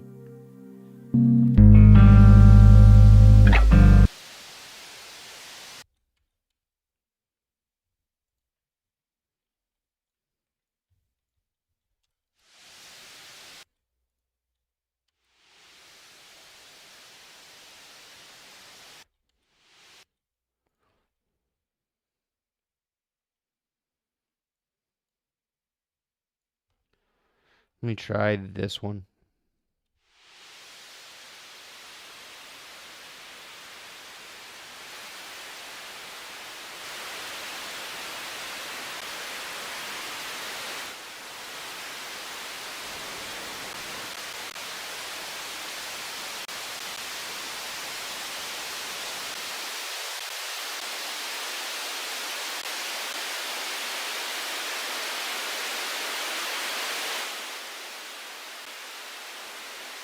It's a PRS SE Custom 24, and it was one of the ones that was made in Korea, like a long time ago when they were still making them in Korea. So I know my computer's about to freaking blow up because of all these cool synthesizers I'm using. So I'm going to go ahead and freeze these for now, except for maybe the sub bass. And then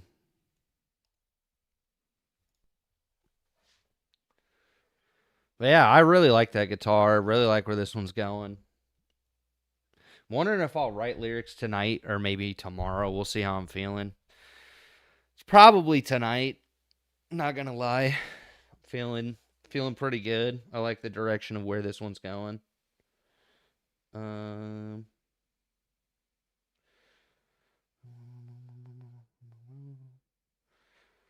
all right, come on, come on, come on.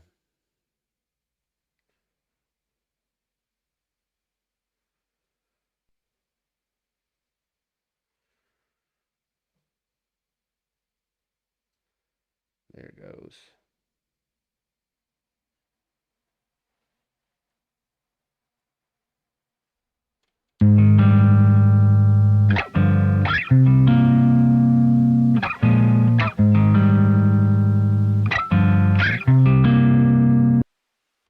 You know what I'm also wondering? Actually, let me unfreeze it and do some like there's this one effect that I really, really like. So my time zone, I'm on CST. Usually when I stream, I try to start around 9 o'clock. I haven't been picking a day right now, but I've recently, like the other day, I got called for Pat Metheny on Saturday, and it was a 16-hour day. So something like I've been trying to just stream more to write more songs and like mix and get more involved and get more people to the YouTube channel and also the TikTok because I dual stream. But yeah, it's just kind of when I'm feeling like it. And for the most part, I work a lot. I'm not gonna lie. But when I'm not working, I try to stream so I can enjoy the things that I really enjoy doing.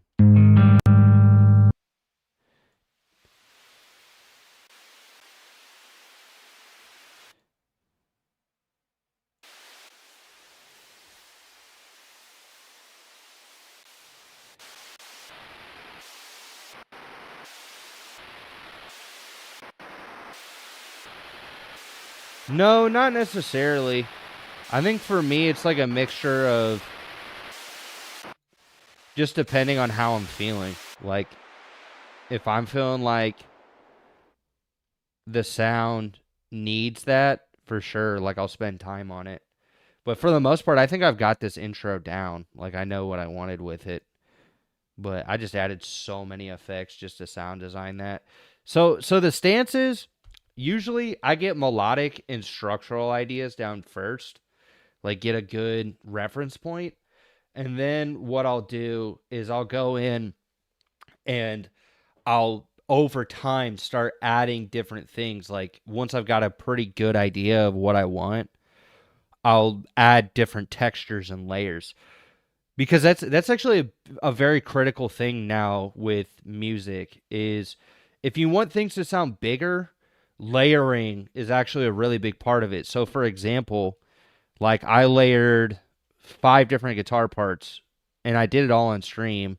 And then I did electric bass, which was really me playing guitar again, but lowered an octave. So for example, you start with the one guitar idea. And if you want that same guitar to sound bigger, you record it again. Then if you want it even bigger,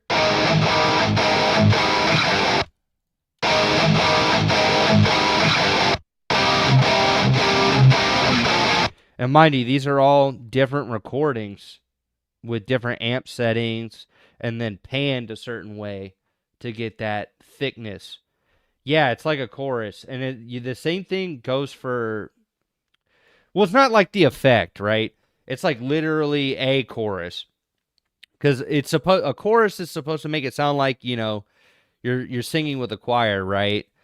But really what it is it's multiple takes, and the phase differences are what make it sound big.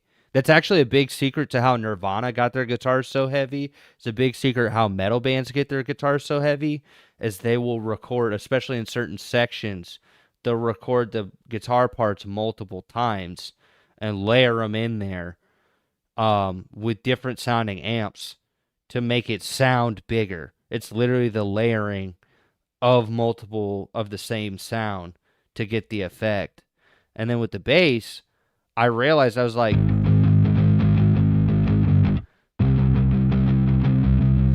right. And because the chorus, well, the other thing too is with a chorus pedal, it has like a certain sound to it versus actually playing the part a ton of different times and then lining it up.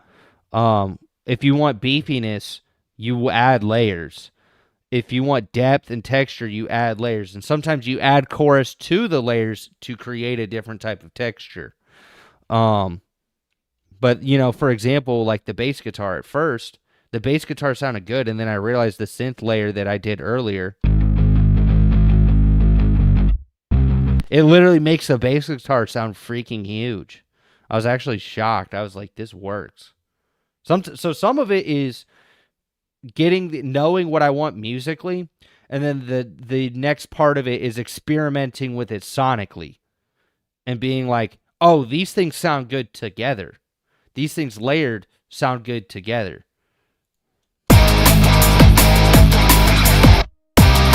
Yeah, that's what I'm saying.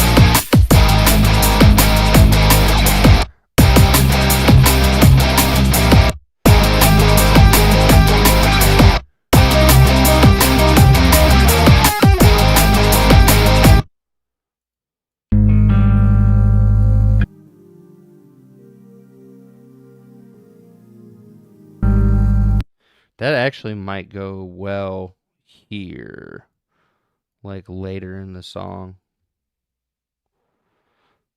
Like once the things start kind of rolling in.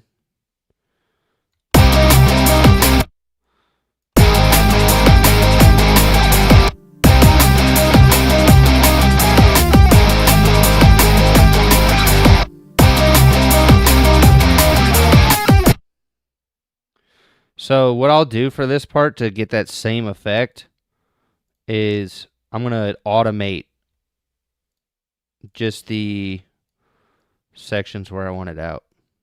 See, that's what I was saying is like a lot of times with volume automation, it's a mixture of being able to get the dynamics that you want, but really I like doing it for editing purposes too, where if you want a certain effect, like instead of chopping it, sometimes it's better to chop it, sometimes it's better to actually automate silence. And for this part, it makes sense to just automate this.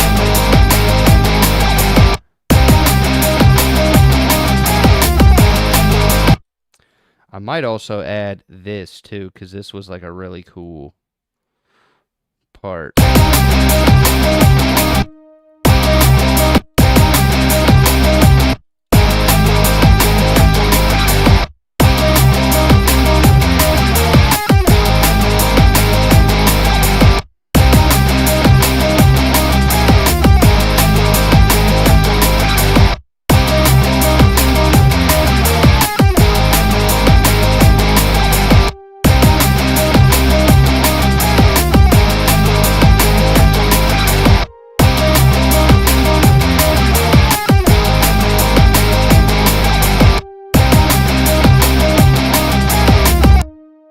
And so what I'm going to do as well, this is why I also like using a utility, because when you copy the instantiation that you just did with all the automation, all of that same automation shows up right here.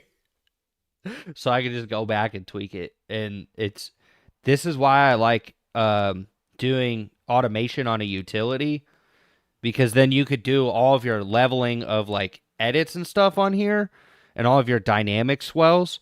And then if you feel like overall it's not loud enough, you just turn up the volume. You turn it down. The utility just does all the automation. And you also have stereo width and balancing. And if you want it to sound mono or just the bass to sound mono, like you have some selection. You have some choice with it. It's such a useful tool.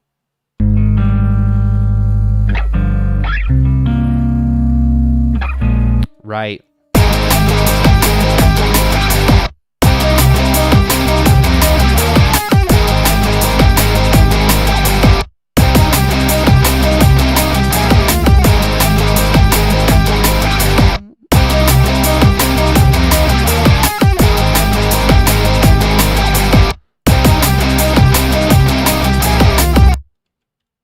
Oh. Okay.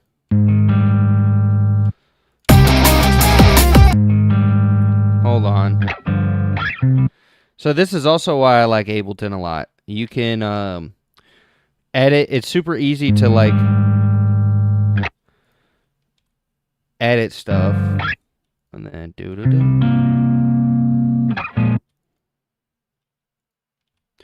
Down.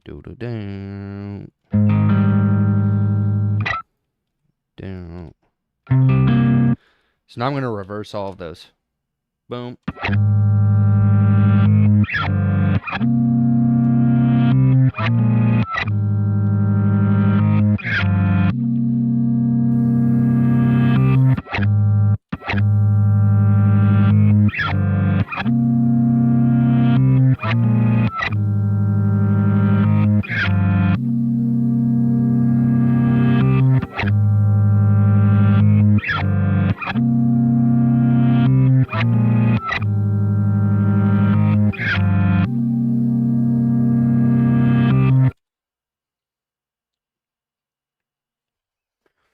So I think for this one, and this is what I liked about some of the tracks I'm working on, they don't necessarily have a chorus. They have repeating things, but is AI bad at composing melodies? It appears to be so. Okay, so I'm going to pause this right here when it comes to AI. For anybody who doesn't know this, and I want to say this very clear, the Copyright Office of the United States just ruled anything that uses AI to finish a project is not copyrightable. It's not copyrightable. Okay, that's revolutionary to this. Like, if you do it for entertainment, like your own stuff, right? I mean, it's one thing, but you lose the creativity and the gift that God gave you to use. But now legally, if there's AI, it's you can't copyright it. But I wouldn't say it's bad at writing melodies, because what it's taking from is good copyrighted music. The problem is the legality. It's 100% the legality. That is the biggest issue with it. And it's not even the ethical part of it now. It's the fact that because of the way it was trained off of copyrighted material. Now the U.S. Copyright Office says, this is not even grounds for you to copyright. So you can't just make an AI artist. That's revolutionary, bro. I'm glad they did it because there's a lot of people, like, they don't understand, for the people that make art and want to make a living off of it, it ruins opportunities, it muddies the water, and I think a lot of people as a whole are collectively tired of the AI music. Like, there's aspects where it's funny, right? Like, people make memes and they do crazy stuff, but like once you go beyond that, you're like, this is kind of sinister. You guys are just basically taking jobs from people who really love what they do. And I did try I did try using AI in the very beginning, and I tried making AI sample flips.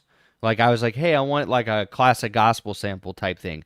It did a pretty good job. The problem I had with it was knowing what I know about copyright, which is another reason why I've kind of stepped away from hip hop, because hip hop has a history of sampling, and to get some of the sounds that you want for the records, you have to sample records, right? Like, you literally need to get samples that, and I don't want to go through the clearance process because there's opportunities where you lose money. There's possibilities that they could be like, and this happened to Alex Jean actually, where he had a choir sing on a record and they backed out.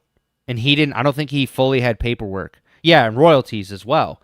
So there's a ton of gray area with it, where it's not the unethical part. It's totally legal to sample.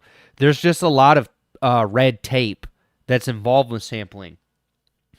So knowing that, right, it makes you frustrated to be like, I took something that was really awesome and I made it my own and I made it original, but then I can't enjoy a fraction of what I really put into it. You're risking a lot. Yeah, and that's exactly, that's very well put. That's exactly the issue. But I still enjoy like making hip hop beats and stuff. I was actually considering doing that for this part right here. Like trying some like trap drums or some kind of other drums for this section. Because I want to implement things that I enjoy. I personally like the modern trap drums or sometimes like boom bap drums. And the ruling with drum samples is it's legal. So like you could do drum loops, things like that. You could take that and chop those up and use those just like I'm doing with the drum and bass section here. That's fully legal. That's fully usable. They've tried, and there's been like the Amen break. That's actually the best example of that. That's the most used in drum and bass and most used drum sample in music history. And they couldn't get the copyright for it. And it ended up going to, what was it? It ended up, by the time they could try and claim it, it was far beyond the limits. There's a statute of limitations, too, with copyright. I think it's like 60 years or like 80 years once you claim copyright before it becomes, what is it? It's about 60 to 80 years before it goes into public domain. So when it comes to drums, as long as, like, you can use drum samples, the thing that will get your music copyrighted is melody and lyrics. Like, you could use the same chord progressions, you just can't use the same like melodies and lyrics. That's what is copyrightable, and that's what ends up being debated. That's funny, you come on my stream and you tell me to shut up. It's like, what, do you want the truth or not? Because that is the truth. And if you don't believe me, go do your own research. Like, because it's funny, why would they sell drum sample packs if it wasn't legal for you to have drum samples? Like, that's such a stupid thing. Yeah, like, that's funny. You're too funny. No, let him keep saying it. Let him keep saying it. Let him keep commenting it. I mean, unless it becomes a hindrance to you guys to leave, I'll kick him.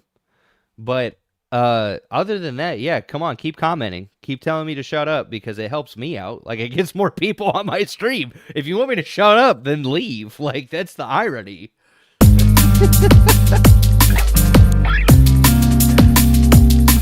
A lot of people don't know that, dude. Like when you comment, you do that. Yeah, it's engagement. Yeah, that's why you're doing it. See?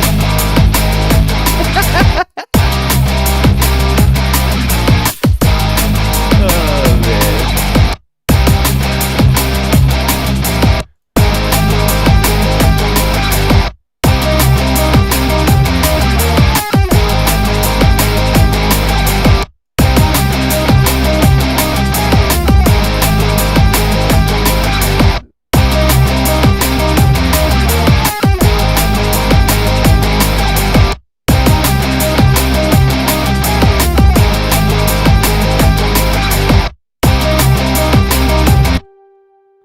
Okay, now I feel like there's one more part that can be added to it. Like one like piano, like ding, dong, dong, dong, dong, dong, dong, and it'll layer in with like a vocal later on.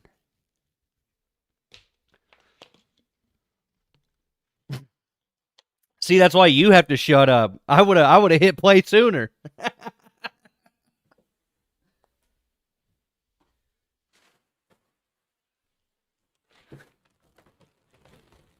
Doubler 2. No, what's that? Who's that made by? And also thank y'all for the really awesome stream. Like this is really good. I'm glad I hopped on here. So I was questioning it if I should or not.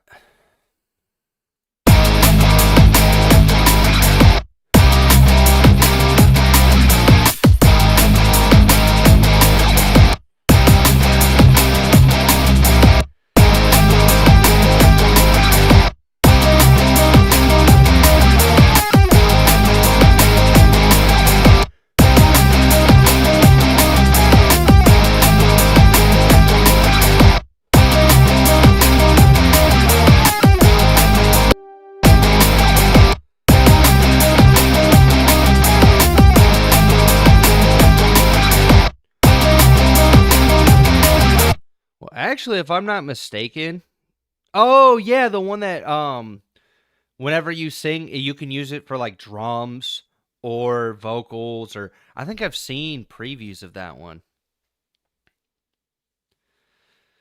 Yeah. Well, I mean, I have a MIDI controller and I'm not spending any more money. Yeah, I know exactly which one you're talking about. That is a cool software. What I'm thinking, what was the one that I recently picked up? Ooh, you know what? I'm gonna just go to Keyscape. So I love Keyscape. That's such a good plugin.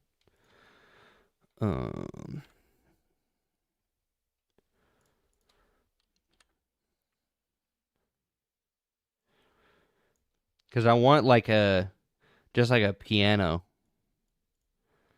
Let's see. Like a good one too. Double felt grand. Let me see about the distant one. Yeah, something that's like, oh yeah, maybe record enable.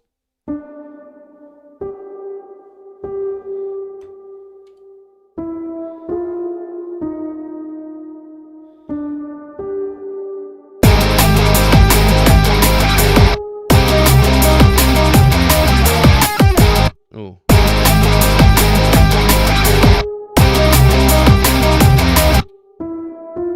Okay, yeah.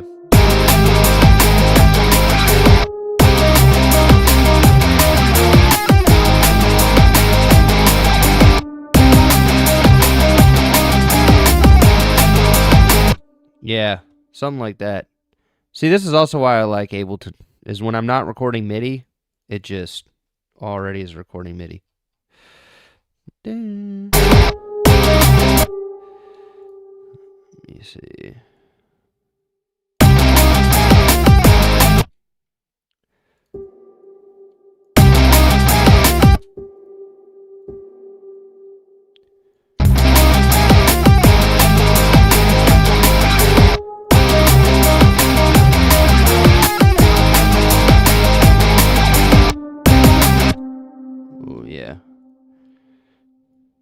And then just for the...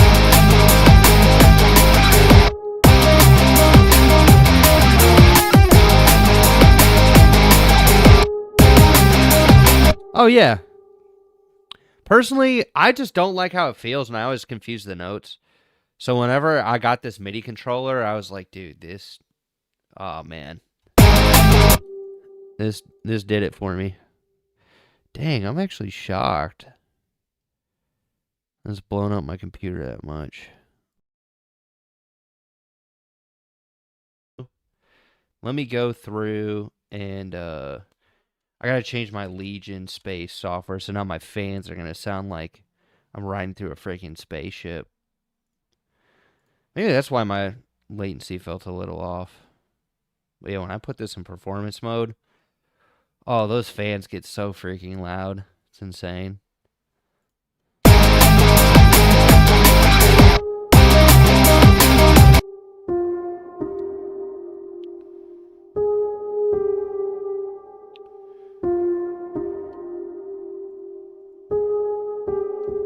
Ah.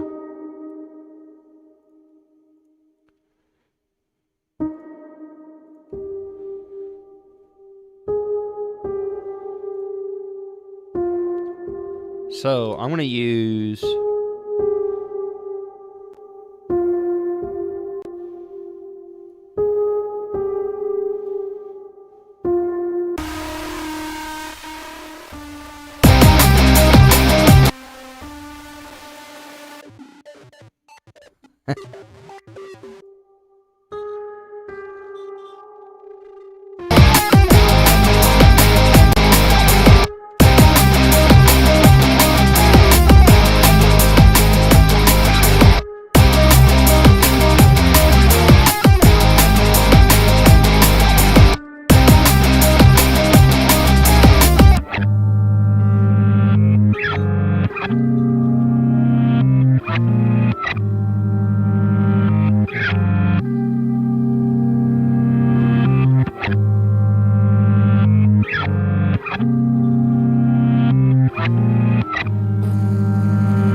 Oh, yeah. Oh, yeah.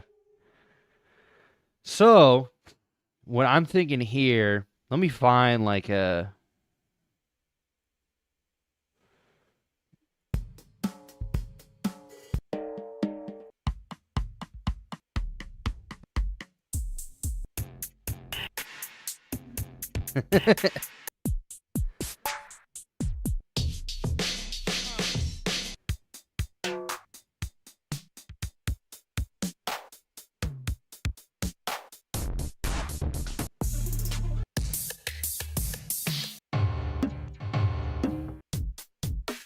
There's some corny drum sounds, but if you mix them, and then you... Oh, hold on. Hold on. Either that, or... Hold on. There was this really crazy Max for Live instrument I used one time for one of my songs, and then I just spliced it together. Let me find it real quick. That's right. Jesus is coming.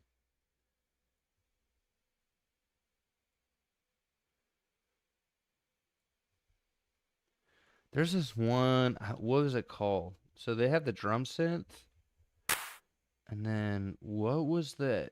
There's this crazy...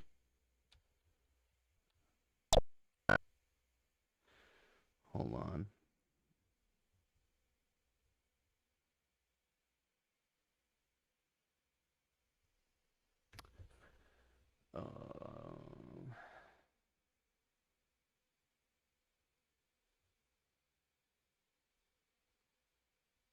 Man, there's so many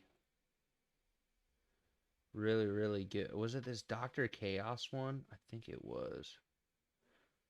There's this really insane Max for Live patch. Yep, dude. Hold on. Let me just hit play right here. Oh, I forgot. You just have to put like a note. And then I think it just starts playing a random. It was something like this, or it was made by the same guy.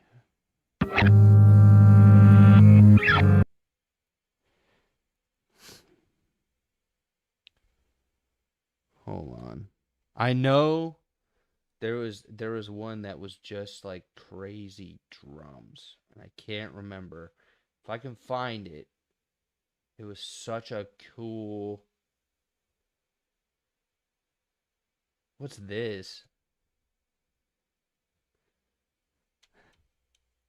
Okay, hold on. Let me put this on this and see what happens.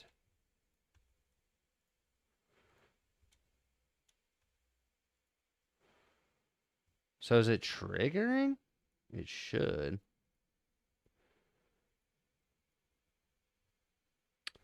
Yeah, I'm not remembering.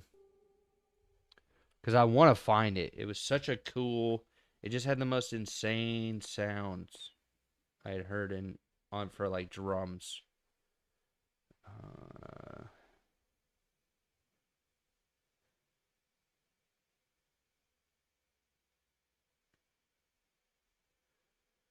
um,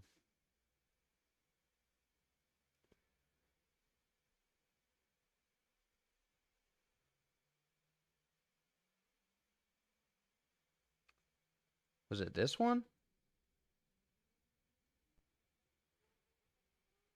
No. I'm trying to think. Tree Tone's crazy.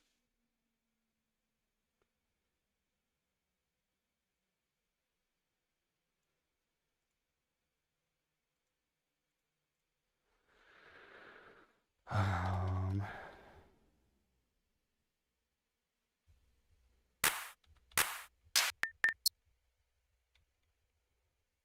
Let me see.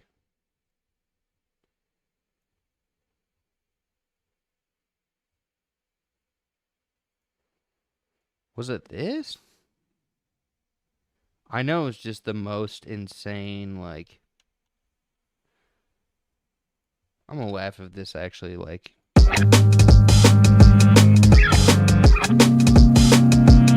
What? Hold on, hold on.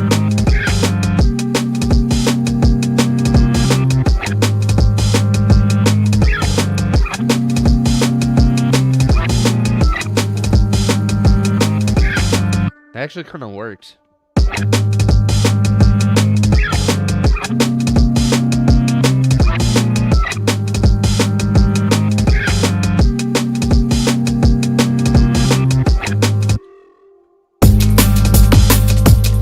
Oh, that sounds exactly like it.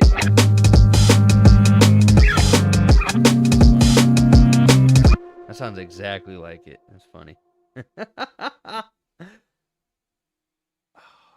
I just wish I remembered exactly what it was, dude. It was such a crazy. Was it percussion?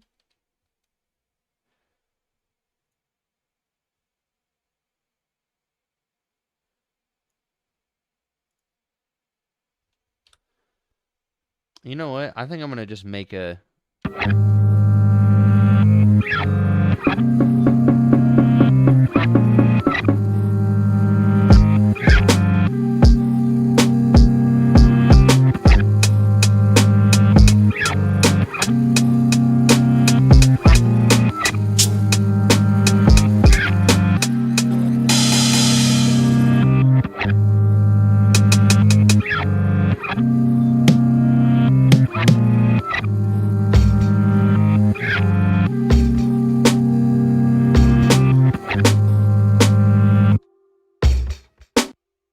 Ooh.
something like that, and then there's like a.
Record it then.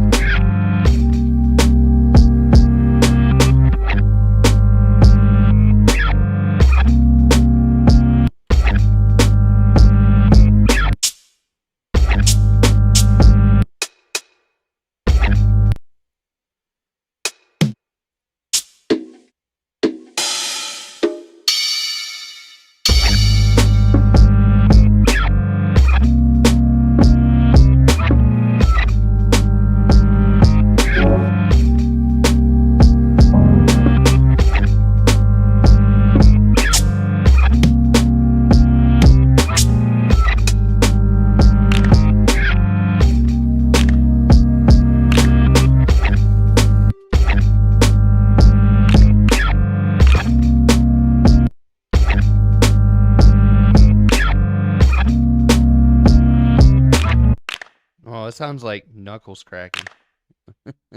Kind of like that.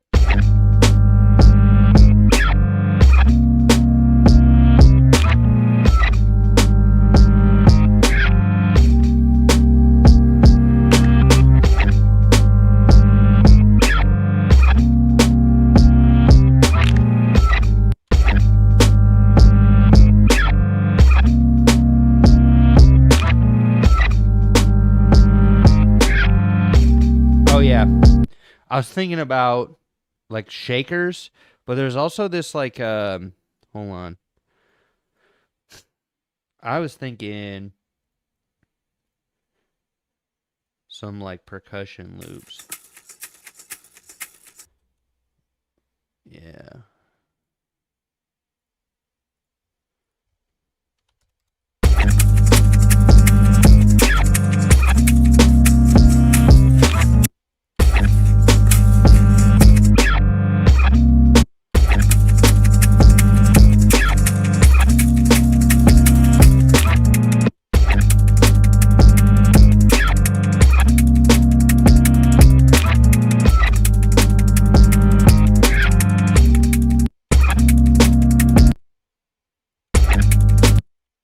I wonder if I.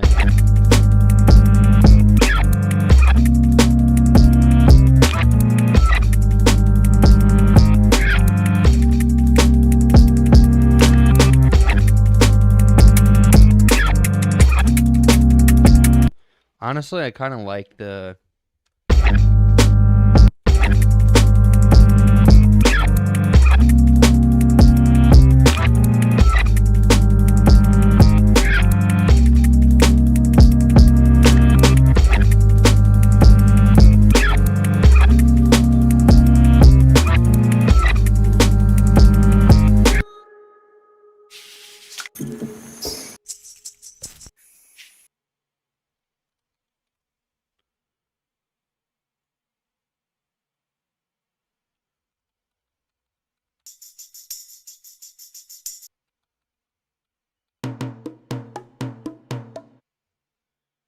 Hmm.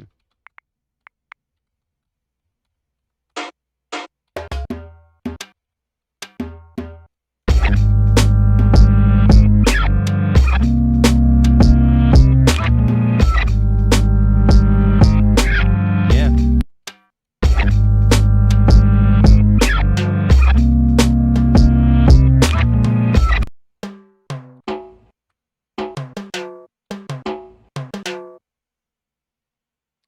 Ooh, that might be kind of cool. It's like a one, da da da, and then like a fill.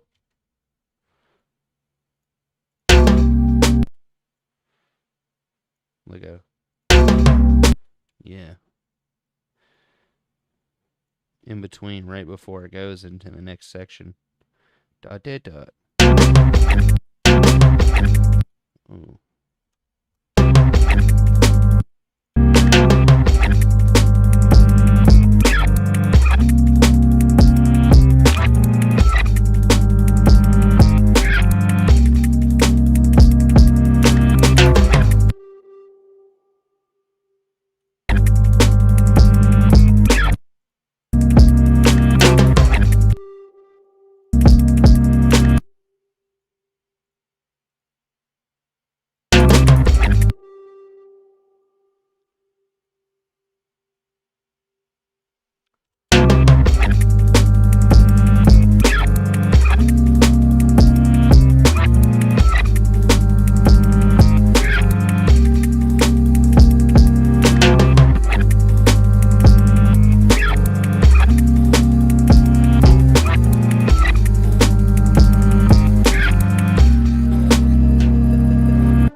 Ooh.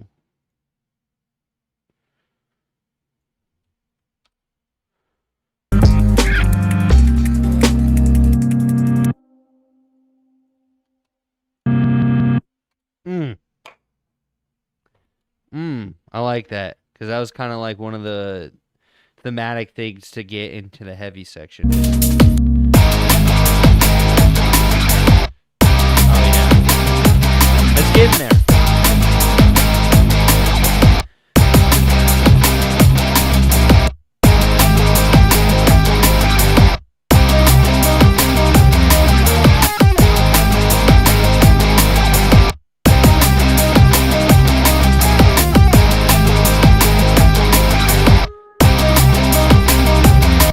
Oh, hold on.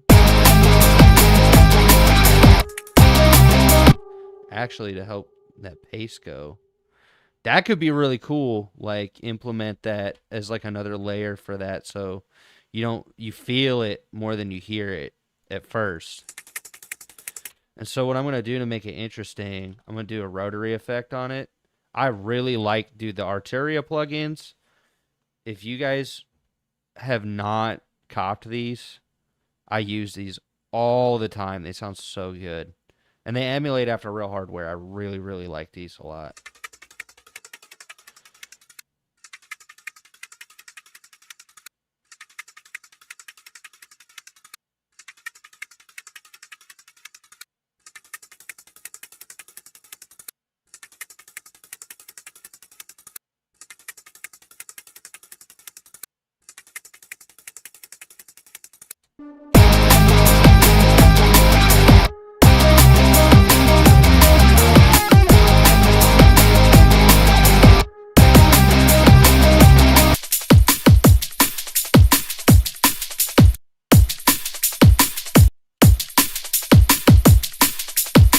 It's like textural.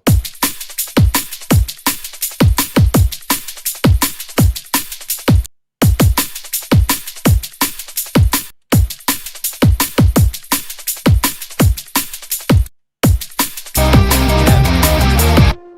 What else?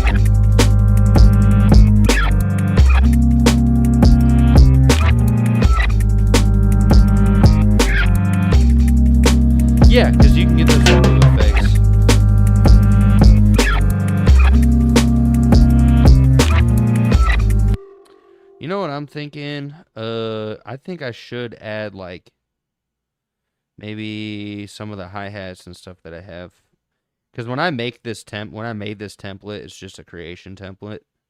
I think that I could do that. What's good? Welcome to the stream if you are here later at night. Ooh, like do it so it's like...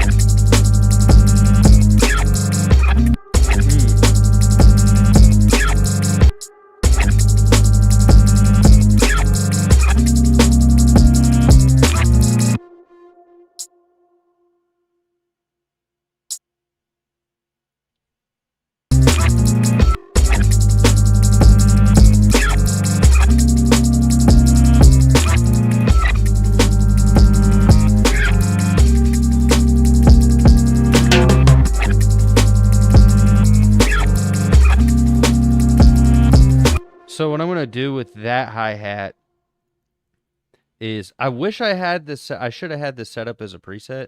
Dang, that's crazy that you're here at 5 a.m. your time. It's probably about 12 o'clock my time. I've been streaming since 9, 10, something like that, somewhere in there. It says almost 3 hours. Yeah, that's about right. 9 to 10, 10 to 11, 11 to 12. Yeah, it's about 3 hours. Cool. Man, this has been a really good stream, y'all. Thank you. I think switching it up was the right thing, cause yeah. Yeah, I'm in Texas. So, if you're probably on Central Time. Let's see. Where was it? So there's like a setting in here that allows you... Oh yeah, I got to go all the way here. Automation mode, arrangement, track controls, track options. Bada boom. I got to like make it further.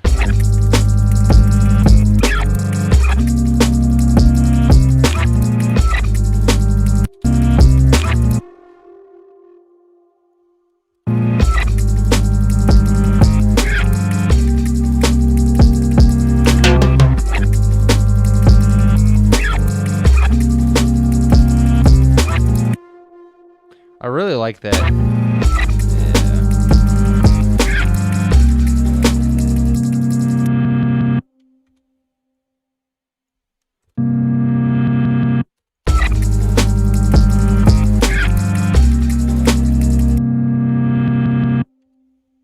Huh. Yeah, it says 12:07 a.m. I know we had daylight savings time recently.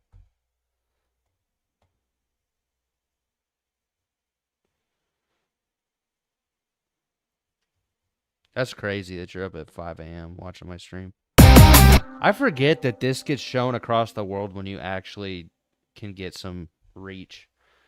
But I'm grateful, like, and if you're new here, subscribe. That helps out a lot. Getting me closer to 1K. Let me see, 776 subscribers right now. Y'all are freaking awesome. That was like 5 less people than the last time I streamed. So, thank you. Hunger Games? That's crazy, bro. Live in Panama, Central America. That's crazy to say that if you're from the UK right now. Like, I don't think that was shot in Panama, was it? I didn't realize that Panama was actually pretty close, because Central Time is 12 o'clock right now. I would think EST would be 1 o'clock. I mean, unless you guys don't do daylight savings time there.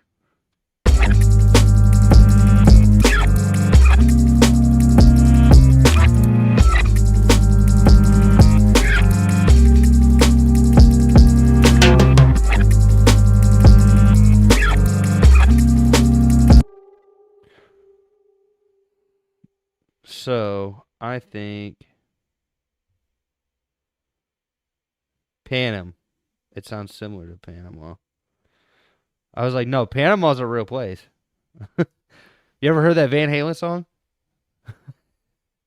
Panama. Dun, dun, dun, dun, Panama. I gotta be careful. They might try to get me for copyright. Dude, somebody tried to copyright my last stream that had 12 views. Isn't that stupid?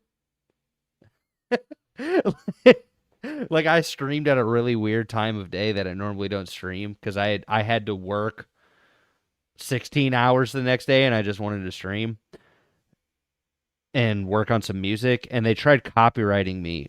And the section they copyrighted was me soloing the drums for a mix. And I was like, what? Yeah, I had a 16-hour day. When you work stagehand, sometimes you can have a 16-hour day because what happened with the call, I had to be there at 8 o'clock in the morning. Show wasn't until 8 p.m., and load-in was at 10 o'clock. The band thought it was at 11, and they pushed it to 11.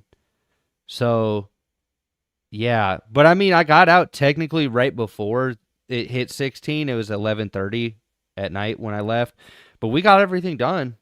And most of it, I wasn't doing heavy labor. It wasn't hard labor. Like, some of the union stuff I do is super hard labor. Yeah, I was about to say, bro. I was just like, what does that mean? But I didn't realize Panem that's the place where the Hunger Games happen. Like, that's the name of the place, right? It's kind of wild.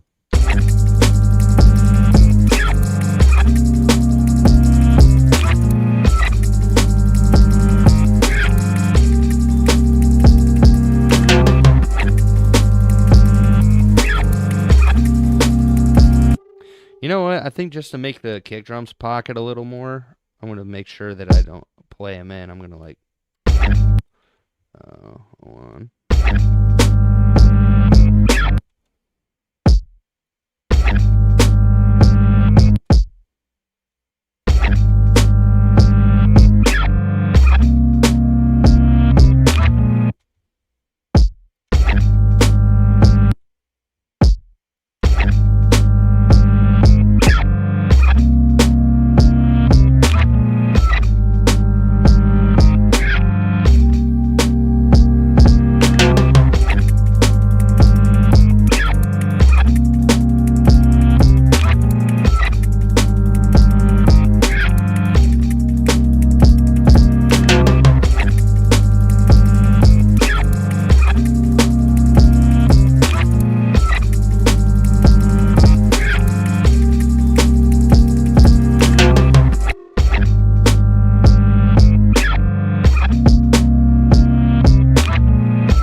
Crash for sure.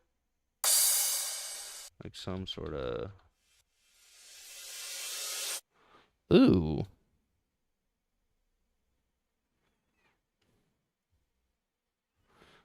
That might be kind of cool too. Like going right into this section. Like.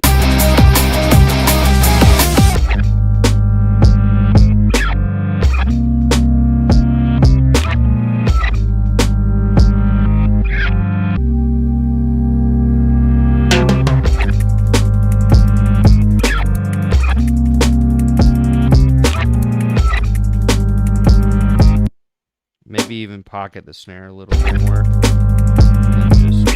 See, this is why I like Ableton too. Is you can align things to the grid, right? And then you can use this humanize function and make it play off the grid again. Like you got it in time, and then it'll play off the grid.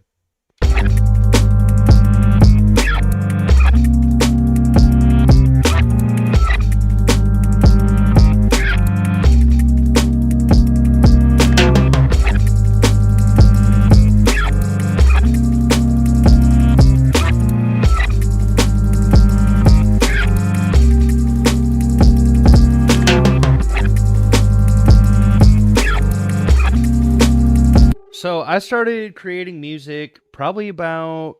I gotta think about this, right? So I started guitar playing when I was 12.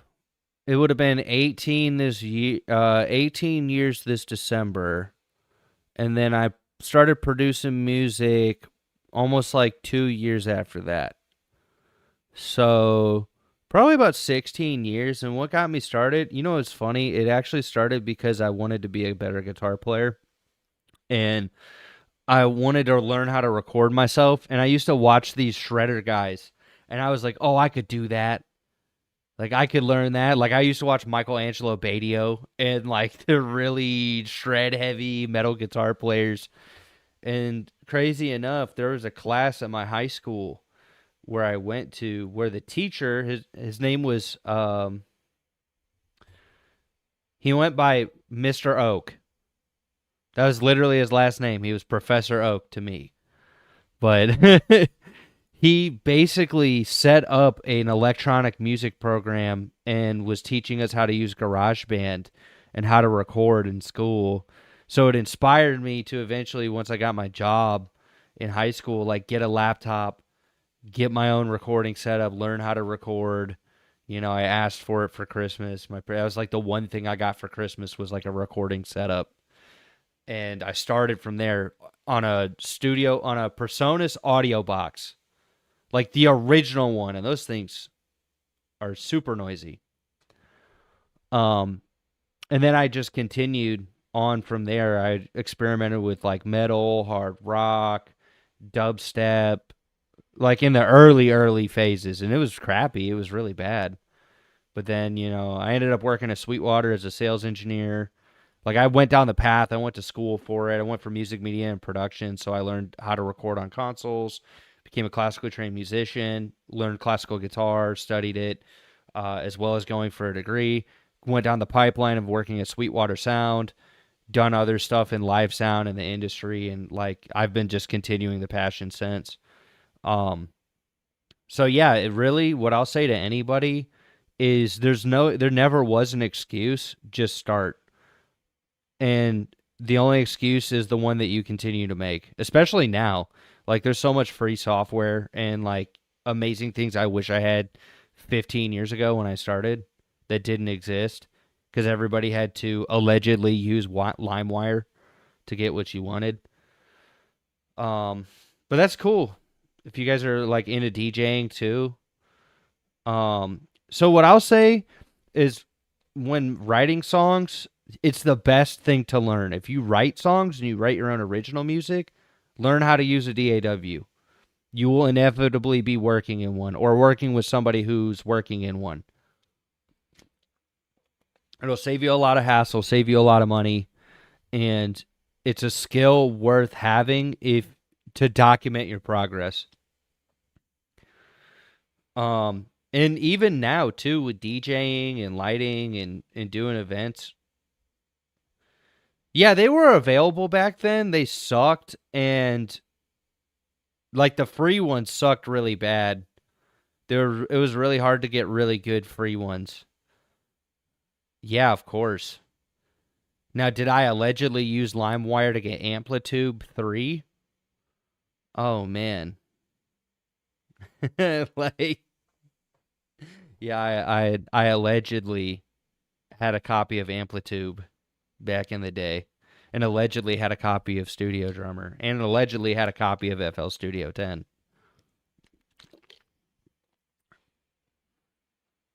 Allegedly.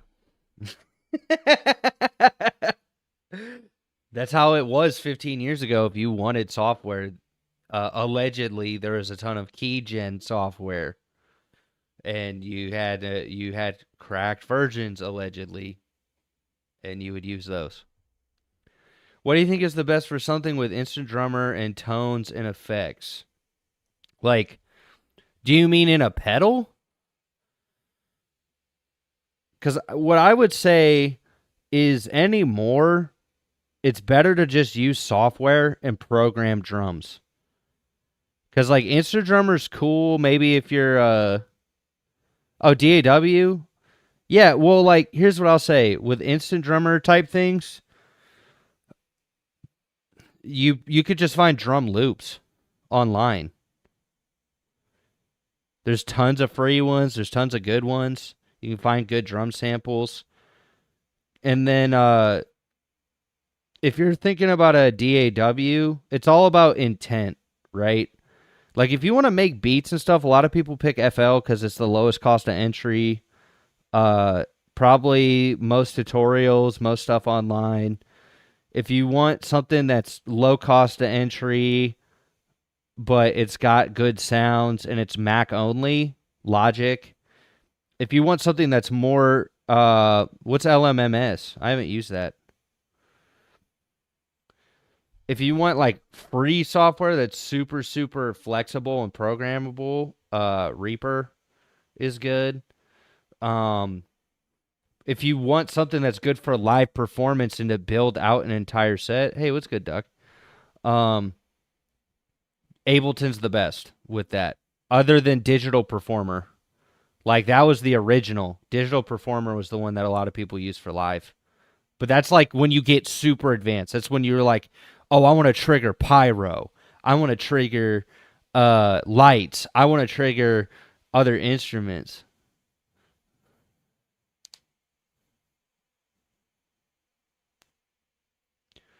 Oh, yeah, that's a very common thing. Oh, LMMS? Okay. It's a free DAW. I didn't know that. I've never used that software before. Also, Duck, I know. I don't want to say your name. I know who it is, but I'm having more people actually watch on YouTube right now, surprisingly. Chat's going crazy. Yeah, that was actually one of the first DAWs I learned on was GarageBand and Reaper. Those were like the two I started with. And GarageBand's free. I think unless you're buying it for iPad or something like that. Yeah, like here's what I'll tell you. Every DAW works the same in concept. Like the way that you can do things though is what changes throughout every DAW. So in Ableton, like this software gets so advanced, you can do so much more with the MIDI notes and the information and all the drums because it has these tools built into them. It literally has so many extra tools that you would have to learn and then learn how it works, but it also is designed for live performances. GarageBand's a great place to start because then you'll at least know how a DAW works. And then once you understand how MIDI works and how to record yourself, those principles apply to every single one of them. The way you have to do them, though, is different. And I'm a former Sweetwater sales engineer, so I'm telling you as a guy who used to sit on the phone and make 80 to 100 calls a day selling this stuff. They all work similarly. They all have special things that they do differently. And Ableton's one of the ones that I think if you jump into it, it's the most confusing for people to... Yeah, I'm not going to say that out loud, but yeah, I think we all have. All I'm going to say is just go wash your clothes. Like, that's so crazy, bro. People be coming out of nowhere with the most insane comments like, on YouTube. Oh, man. But yeah, here, Duck, I'll play what I got so far. This one's really cool. I haven't recorded vocals. I don't think I'm going to do that tonight.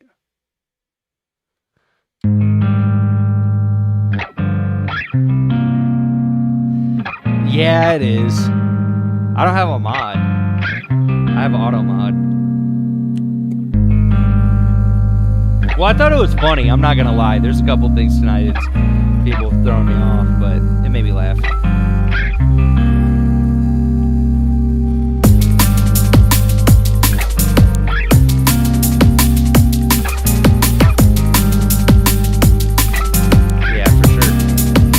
Glad you landed here.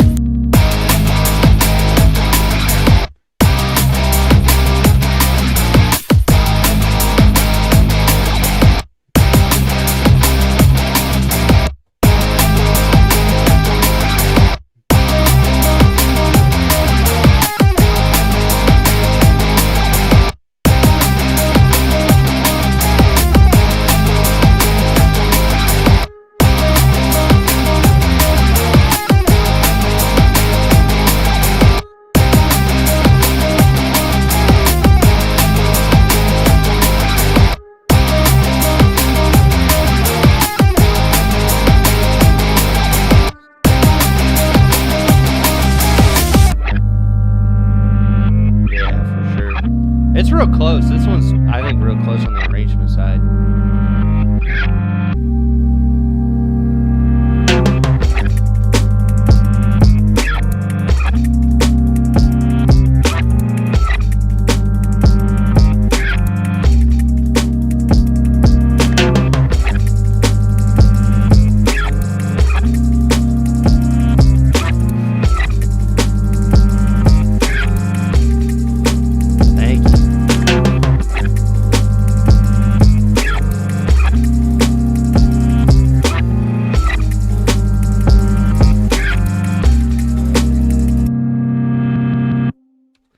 Yeah, it needs a couple tweaks, but it's definitely there. It's like right there.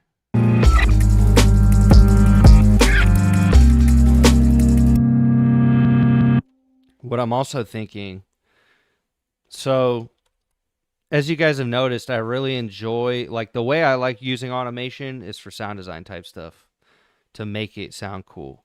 Now, there's just so many cool presets in this distortion cold fire. I think I'm gonna add this to the drums. So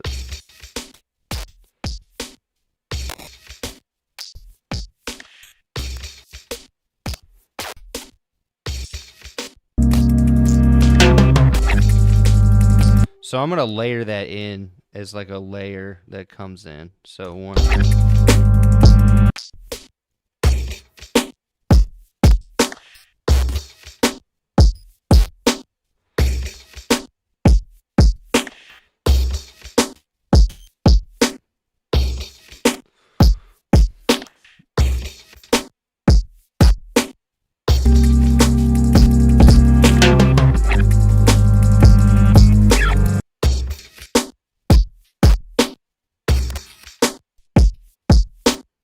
And then I think I'm going to change the preset on another one, because what I like about this is some of them allow you to give really cool effects just that are subtle, and some give you really, really crazy ones. Like,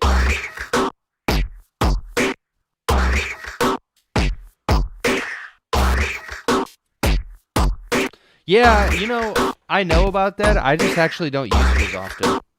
Surprisingly. A lot of people do use that for sound design. As a former salesman, are most interfaces the same? No. That's when it. Well, here's the thing: below $800, yes. Thank you so much. Once you go above $1,000, no, because then it gets into expandability, converters, preamps, purpose. Because, like, I'll give you an example. Let me give you the ultimate example of most people wouldn't understand, but if you know what this is, you know quality. This is lit, and you're gonna see how much this is for 2 channels. That's just for the input. That's how much just the input side is for 2 channels. When you get into this level, bro, stuff starts sounding like you gotta be able to hear a pin drop in your room, like acoustic treatment, custom cables, $100,000 plus speakers. Like, these are high quality, man. It's when you go above.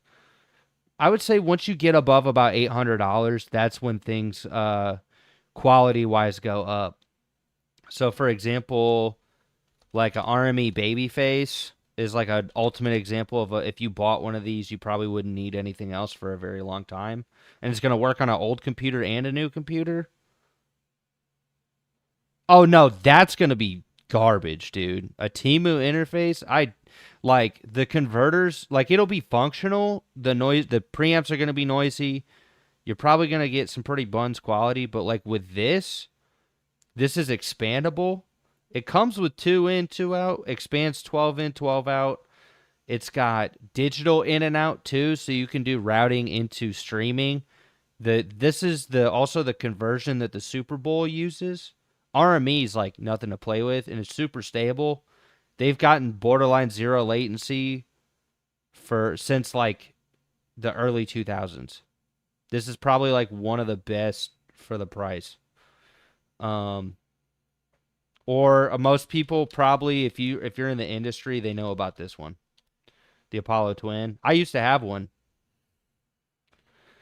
These are really good too. You just got to know which version you're buying, um, because these have extra DSP chips and plugins, and all these extra software with it. So yeah, I wouldn't even test the Temu stuff. Like that just felt like a waste of money and time. But right, like it might work. I'd even question that, but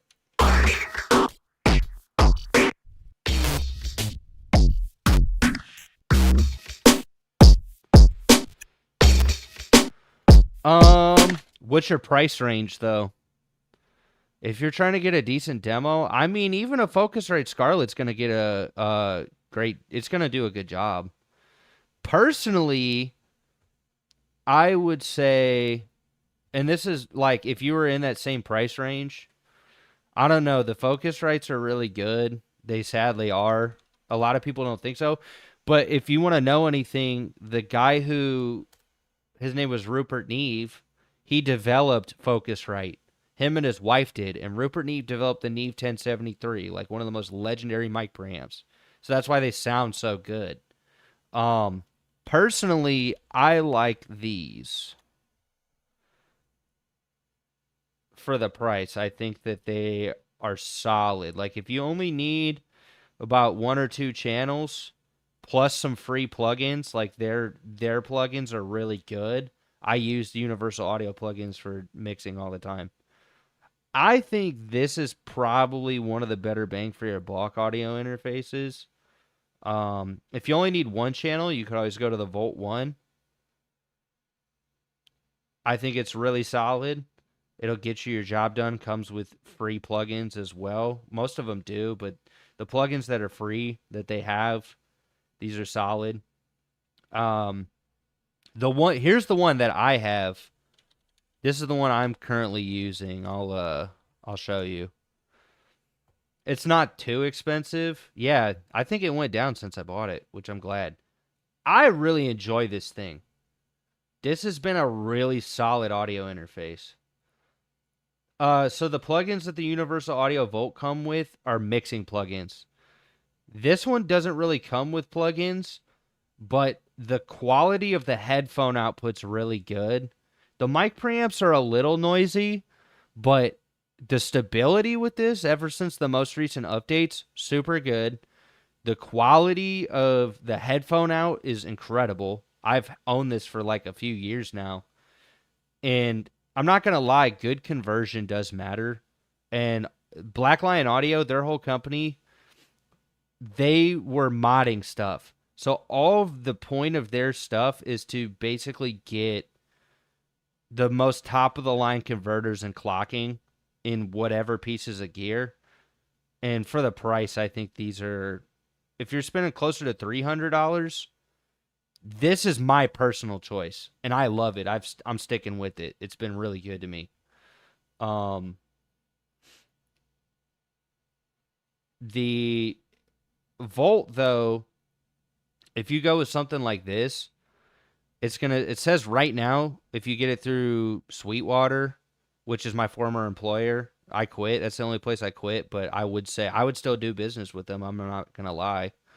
But it gives you a channel strip, so it's probably going to be like EQ, preamp compression. It's like for mixing, multi-band enhancer. Okay, cool. And usually they have other plugins, but that might just be the bundle right now. But yeah, they usually give you some like other software with it that are just mixing plugins. And a lot of the tools that they give you, if you know what they do, if it comes with the Polymax synth, I actually used that synthesizer on this recording. So I think it comes with that plus this right now too. Comes with both. And then this Pultec EQ, I use that all the time on guitars. Galaxy Tape Echo, I do use that sometimes. I do sometimes use the Verve plugin, and I use the LA2A all the time. So a lot of it, The thing about the Universal Audio plugins is they emulate real hardware that Universal Audio makes, like real pieces of gear. So a lot of it is that's also why I think it's the best bang for your buck. Because it comes with this and a copy of Ableton Live Lite. A lot of them come with free versions of Ableton too. The light version is very limited, but it would get the job done too if you want a different DAW or to jump into Ableton. I think it's a good I think it's a good deal. Cuz if you're like I want to spend less than $200, yeah. If you want to spend closer to $300, um there's a few options. Plugin, so what a plugin is a VST, which means virtual studio technology. So that can mean a synthesizer. It can mean, which actually this one comes with a synthesizer, and it comes with other like mixing plugins. So the mixing plugins it comes with are real pieces of hardware. Um, so for example, actually the plugin that's in here for this synth, if that comes with that bundle, which I think it does, it has some really good synth sounds. I'm not gonna lie. Yeah, VST just stands for Virtual Studio Technology. So basically, it could be a synthesizer, it can be mixing tools to adjust the tone. And that's what I was saying. Like, I actually like the sound of the preamps. I loved the Apollos. I think for the price, they're good. I would say, everybody says Focusrite Scarlett. It's also there's a good reason why, too. Like, it's a really good audio interface. Everybody's used it for a very long time. And I would still suggest it to this day. It sounds good.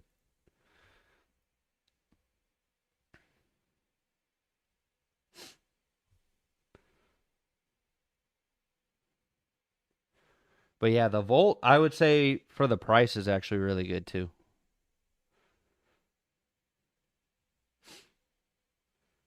I didn't realize they have an auto gain function now too. They added some cool things with that. But they design it. They also have free plugins with this too. So a lot of them do, but this is probably the most sold interface I ever sold at Sweetwater, I guarantee you. This was the one that when COVID hit, oh my goodness. Everybody, like, we would get them, and within 3 hours, we get 10,000 of them. Within 3 hours, they were gone. And it was the newer generations. The new ones are actually a lot better. Their conversion's really good. It's just once you start spending a lot of money on audio interfaces, that's when things get really dicey. They really do.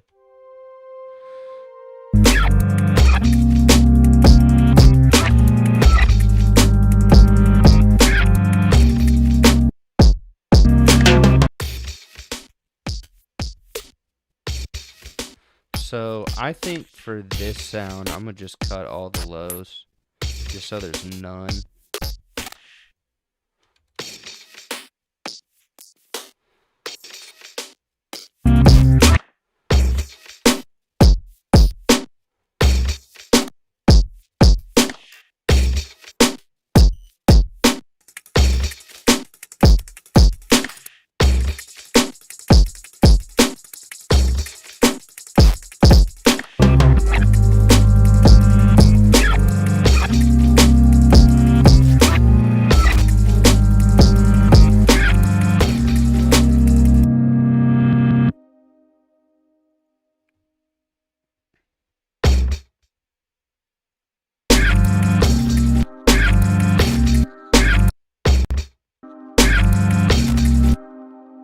Why does it phase out there?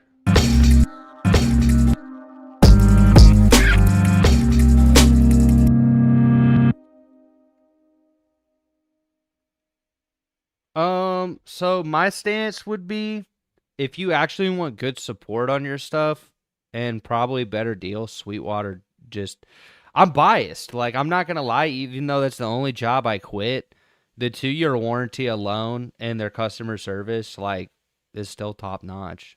They've not dropped the ball on that. Um, I think, and then the Ricochet pedal. I can't remember who made that. Is that TC Electronic? Because I think I know which one that is.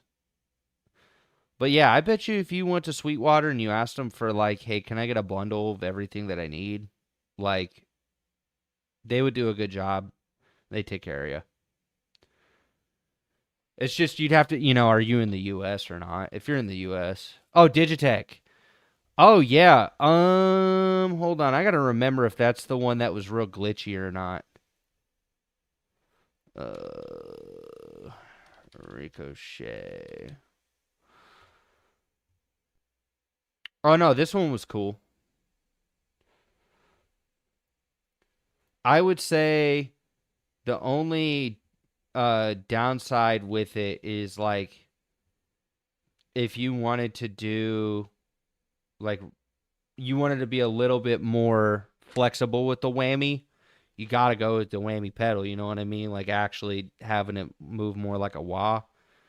But this, if you're doing different tunings and stuff like that, oh yeah, dude, this is super dope. This is perfect.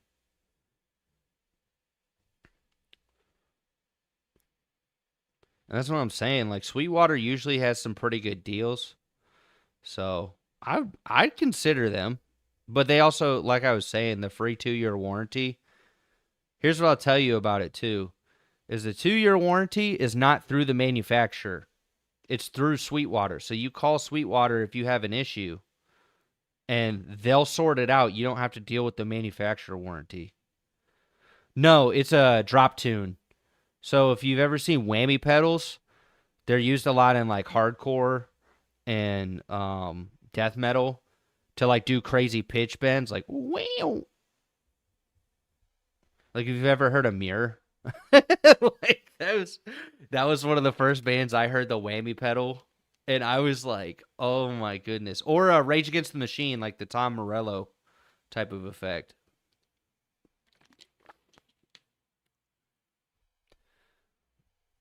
Yeah, I would say that's a good pedal. I think the only downside is you'll get to that point where you'll be like, I want the whammy pedal because you want the effect, right? Or do you just want a drop tune? Because this might be a cool drop tune pedal. Like you could just do it where you just change the drop tuning itself. If I'm not mistaken, you can just hit it and then it just works as like a drop tuner.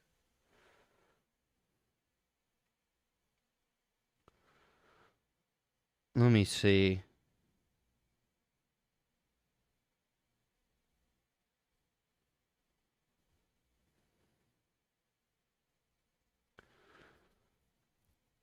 Oh, latching foot switch mode to lock or rise or fall of pitch. Okay. So I think you can. Below a grand? Let me see. I don't know because the Mac itself, because they're not going to be able to work a deal with you on the Mac. They don't. I know from a commission standpoint, it's going to be kind of expensive. I mean, you might be able to get away with like a 13-inch MacBook Neo or something like that. Yeah. If you went with one of these, probably, yeah. I think you could get that for, but with the pedal, with the pedal, no. But the MacBook and the interface, yeah, they could get you for under a grand with free shipping. I wouldn't doubt that. Especially if you went with the Volt, even if it was just the one channel. Yeah, you probably could go with one of these. It'd have to be sadly like one of these. Like the 13 of the small ones. Because they can't work the price on the Apple stuff. They can't. There's not enough, and I'll tell you as somebody who sold it, that ain't happening. Now, other stuff, like other pieces, if you're getting cables and stuff like that, ask. Just be nice and call in and be like, hey, is there any way that you could work out a bundle for me for I want this, this, and like this? What's the best price you could do for me? and see what they offer. Because the thing is depending on what you buy, they they have there's like a limit to where you could actually give a discount to somebody. I would say it would get the job done. Yeah, the only downside is going to be hard drive space. Because here's the problem, right? Realistically, if you want a good laptop that's going to last you a long time for recording, you probably would want to spend at least $1,000. I spent over $1,000 on the laptop I just got for Windows. Um, and it was a $1,500 laptop that I got for closer to, actually it was a $1,700 laptop I got closer to $1,200, $1,300 with a case. And that was because Best Buy had a really good sale going on at that time. So I just went to them. Like, here's what I'll say. Best Buy, if you're like looking for a laptop or something, Best Buy is going to probably have a better deal, or like Micro Center or another or Newegg. They're probably going to have better deals on the computers. Now, Sweetwater's going to have better coverage, but the thing is with Apple, the 2-year warranty doesn't apply. It really, unless that changed. Yeah, no, it doesn't apply here. So you basically couldn't really get financing on it, and you're not gonna be able to ask for a better price. It's price protected. So my stance is I'd go somewhere else to get a computer, but I would go to Sweetwater to go get your audio gear. And that goes for any of the places like that. Don't get your computer from like a music store. I mean, even though they have pretty good deals on stuff, usually Newegg and Best Buy and all those places have way better deals. Way better deals on computers, which matter way more. Like the computer is most of it. Like if you want to be able to do anything musically and like do demos and start making content, I mean, realistically, having a good computer with a good graphics card, ideally 16 gigs of RAM. If you could get more without it like breaking the bank, go for it. Yeah, personally, Windows for me because expandability and cost. Typically, I mean, Apple's done better on cost with their own chips. But the main problem you're going to have with a new Apple is sometimes new software does not have compatibility on the new updates. So if they did an OS update recently, it might be kind of a gray area. Well, here's the thing, right? The main thing that's tough is with a Mac, like ideally you want to get the thing that's going to be the most bang for your buck. If you can get 16 gigs of RAM and then a bigger SSD card, yeah, but like the SSDs they're offering for $1,000 is only 256 gigs, which nowadays, like, that's not a lot. I hate to say it. Like, I ended up buying a 4 terabyte external recently, and I had a 2 terabyte external. Let me see where it's sitting right now. Like, I loaded the 2 terabyte external onto here, and then I have a 4. So, yeah, boot drive, 539, and that was like all the software I downloaded on the main drive. And then this was the 4 terabyte. Yeah, ideally if you can, but that's the sad part with Apple, bro. That's going to be at least $1,500 for that much space, for 512 gigabytes of space. Ideally, if you can get, a newer Apple chip with 16 gigs of RAM, great. But that's the hard reality, bro. I mean, you'd want at least 512 gigs just because project files can take up a decent amount of space. And samples can take up a decent amount of space. So that's why I personally prefer PC, because you can find that. You can find, like, if you went to Best Buy right now, right, and you took a look, like I could find a similar laptop Let me see. So the one I was originally going to get, suggest refurbished. If you can trust the people that you got it from and there's like some baseline warranty, for sure. Yeah, I mean, you could go that way. Um, so like for example, even the idea pads are like 529 on Windows, and that gives you a Ryzen 7, which that one's actually a pretty good processor. I don't think the graphics card's going to be that good.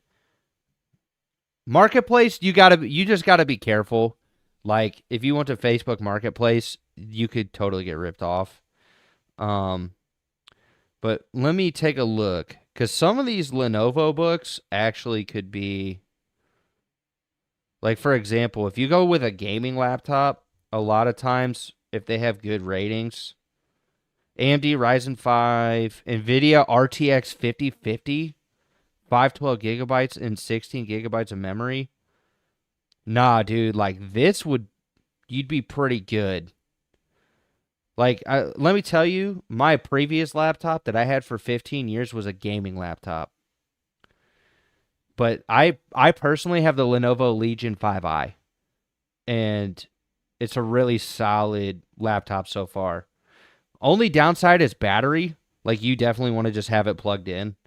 But if you want to be able to do video editing, work on songs, play games, like do regular things without the thing just completely blowing up on you all the time and having to freeze tracks and do all this extra stuff to record and have something that's going to last you a long time.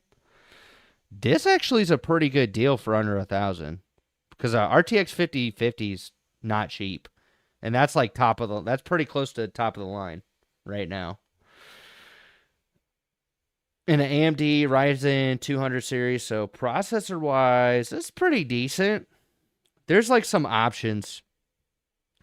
Because if you go look for a MacBook here, right,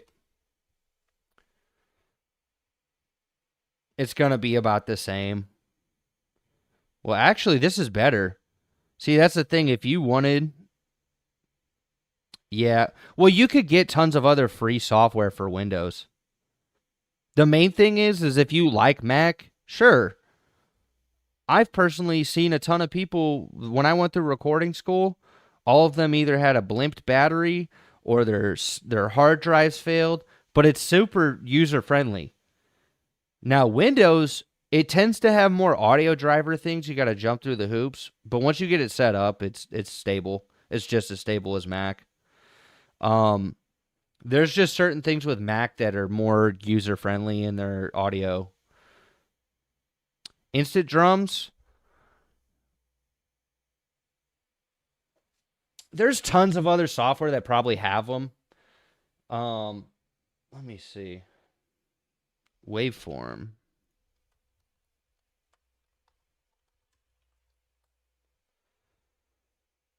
Let me see.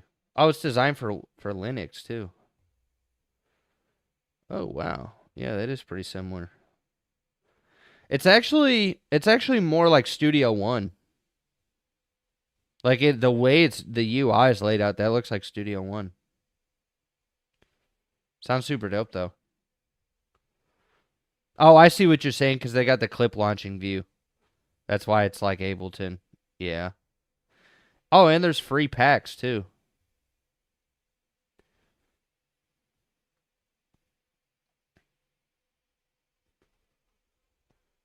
But yeah, what I would say with the auto drums thing, yeah, it seems cool in theory, but then you get to a point where you're like, I need something greater. There's tons of free drum MIDI loops and free drum loops online that sound real and sound better than just auto drums. So I bet you with the free packs that they're offering, I bet you they have drum loops that sound better than just auto drums.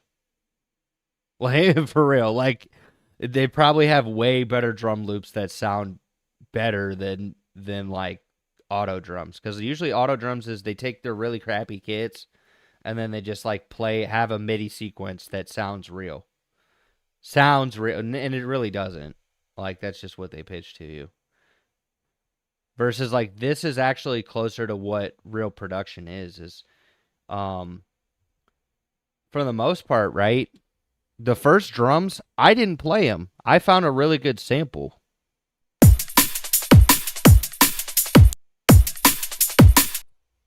Like, that's just a sample. And it sounds really good. Fits exactly what I need it to.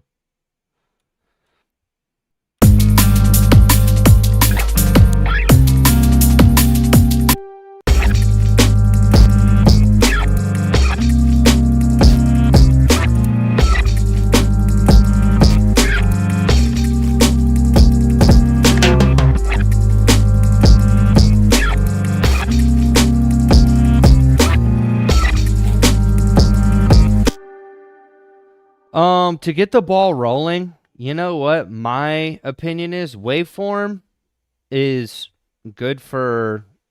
Here's the first DAW I ever learned for free. This is the most, if you know about Reaper, you know about, because this one's fully customizable. You can program into it.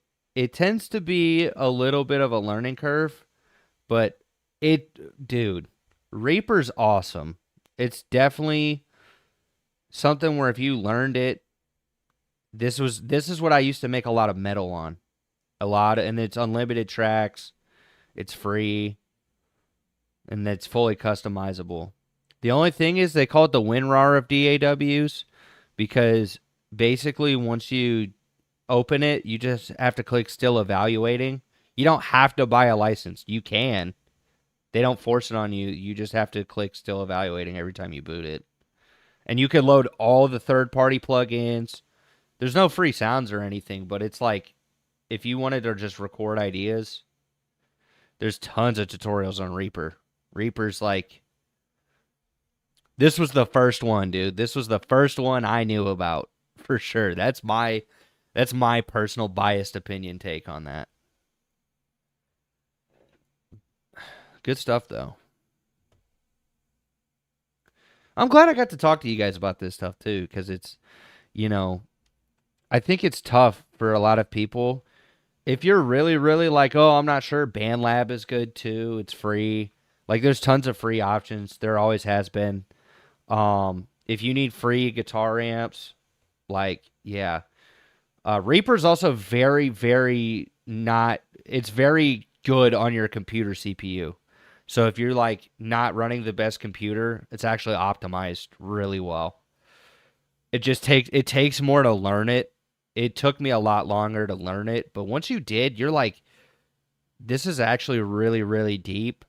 You can do the mappings that I have for Ableton right now. I could map those in Reaper. You can do the same exact stuff. It's kind of wild.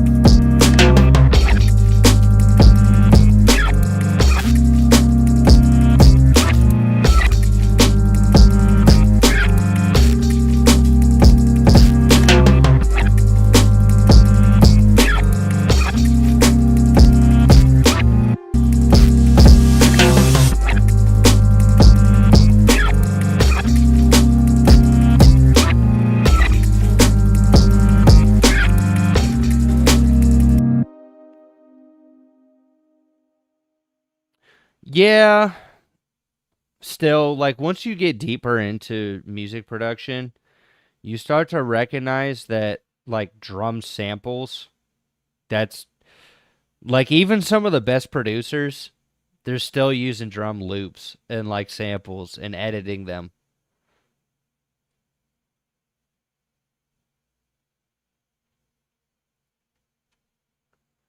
Huh, I never knew that. Because a lot of with drums, it's just about getting good samples and then placing them at the right time. That's literally it. Or knowing how to take a sample and modify it to how you want it.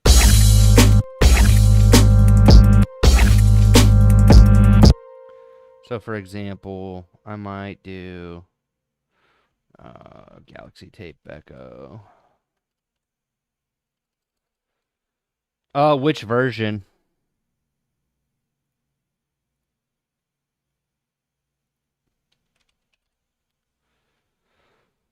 The version I have, brand new, is probably like $700-800. Because the full version suite, there's a whole nother software called Max MSP, and you can make your own plugins. You can make your own routings. Like it's insane. There's also plugins for color synthesis for video. So if you wanted to run stuff on a projector that synchronizes with your entire set, like Ableton, a lot of churches use Ableton to actually synchronize their click tracks and their band.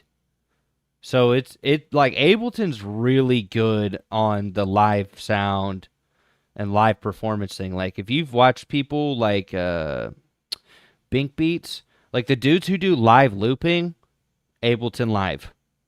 A lot of the live looping stuff is Ableton Live. It's really dope.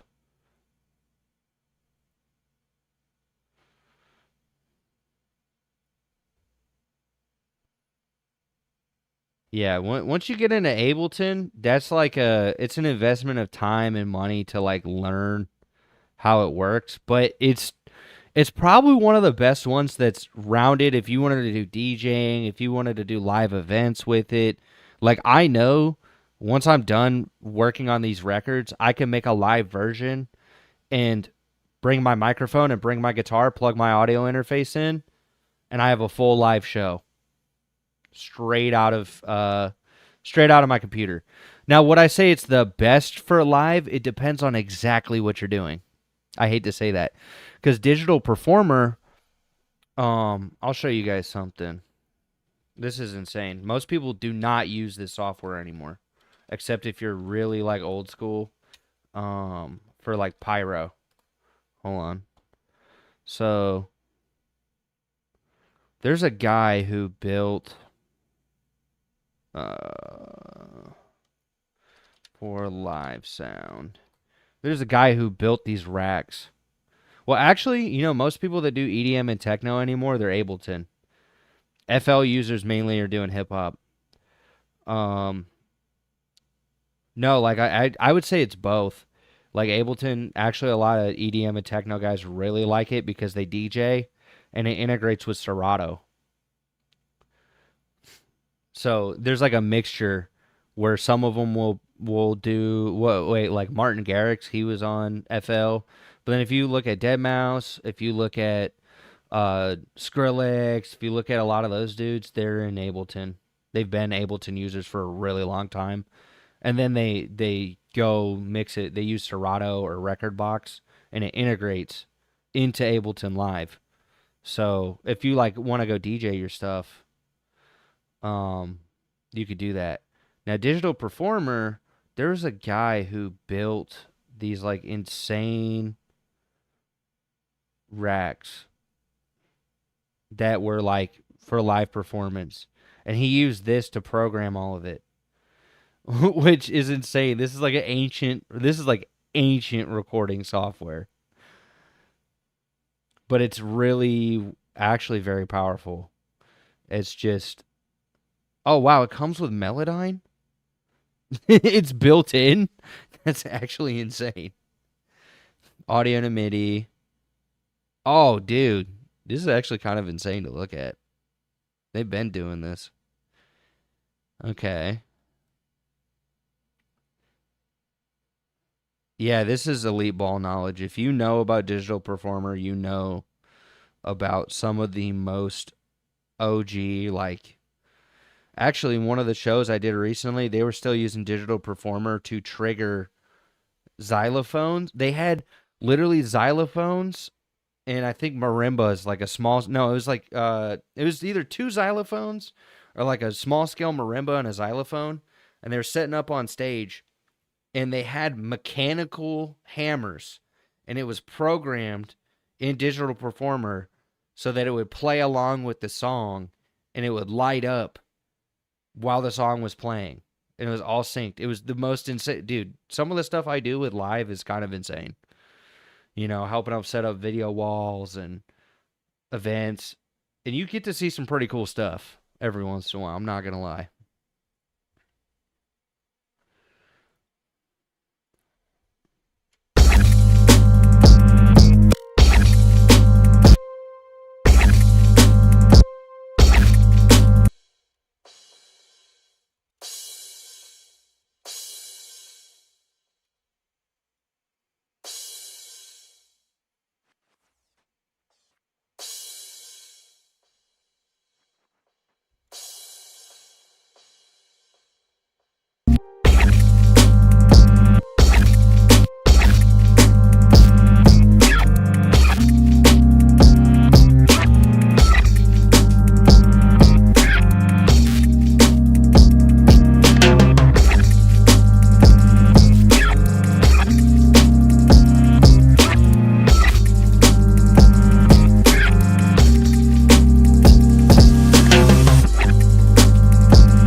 No.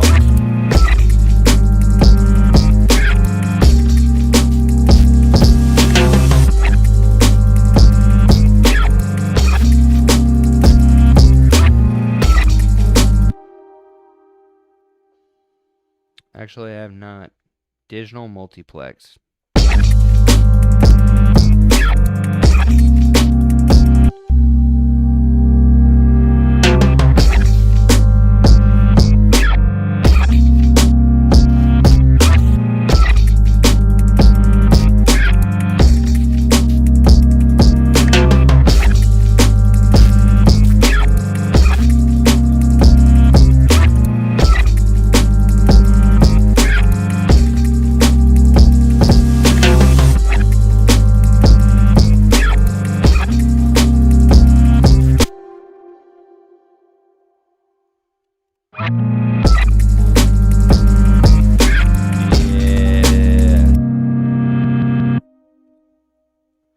I think it needs a guitar solo, and I'll do vocals later. So I just like overproduce the crap out of this and talk for an hour.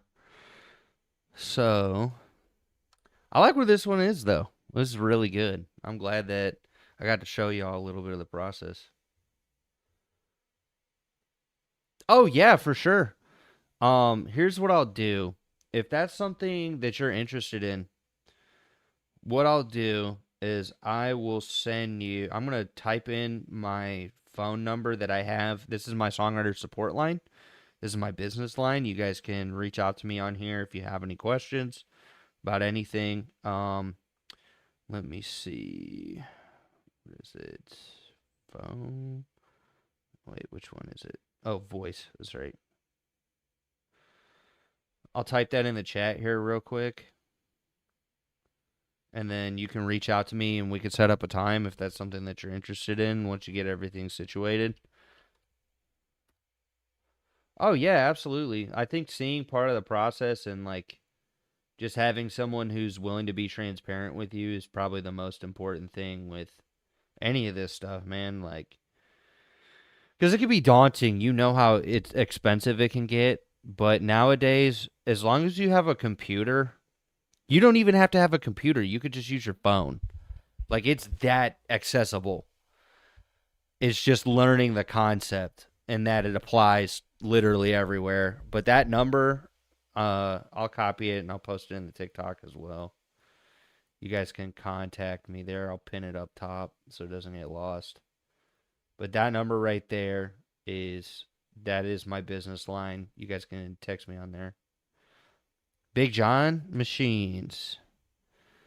Is that I'm thinking about John Wayne, like the producer. Hold on. I've never heard of that. Big John Machine. Oh yeah, you know what? Oh my goodness, I remember exactly what you were talking about now. Okay, hold on. After I remember the meme. Um dude, how do I say this?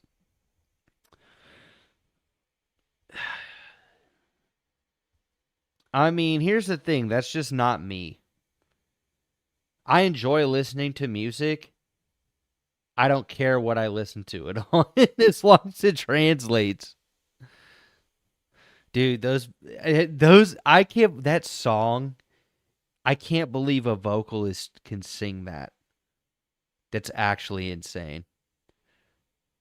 That's actually insane. The Big John machines, bro.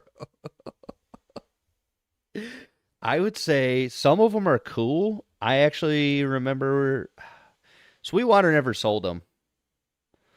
But it's just I realized I'm like, bro, I don't have $250,000 for an analog, an all tube amplifier, and then maybe another quarter million for some Gary the Snail looking audiophile speakers.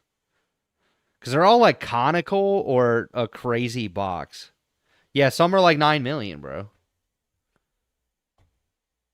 Let me see. Because I'm getting to that point where I'm like kind of tired. Let me see. Let me go to your channel real quick. Is it on your page? Is it this?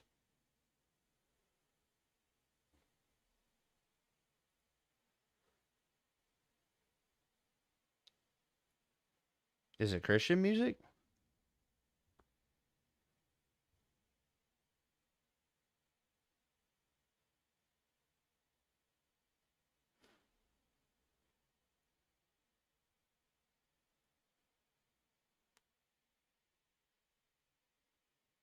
Oh. I mean, personally, I'm trying not to play that. Like, especially if it's lyrically something that, like personally, a lot of stuff I want to play is going to be Christian music. That's personally what I'm making. Even though I don't have vocals on it yet, that's personally what I make. So I'll just say no for now, honestly. Because for me, what matters the most is the lyricism. Um, but hey, thanks for asking.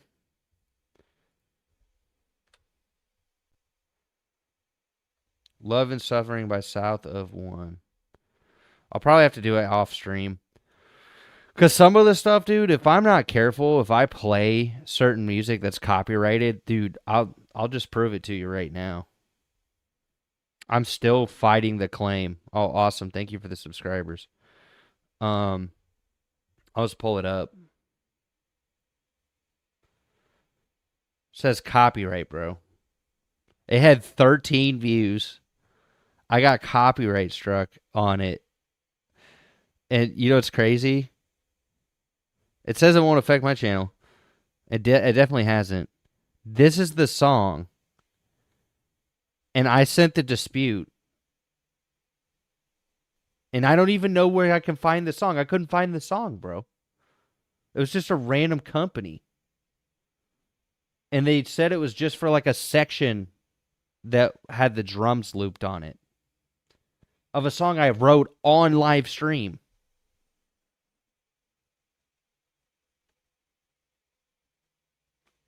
No, what's that? Yeah, bro, isn't that stupid? They do that, bro. People be and I don't even make money from this page, bro. I've only made money off of TikTok because I could get like people could send gifts. I don't make a dime off of YouTube. Zero. It's like you just wasted money because you're wasting my time. Like it's crazy, bro. What is that? It's a whole bunch of nonsense, dude. For real.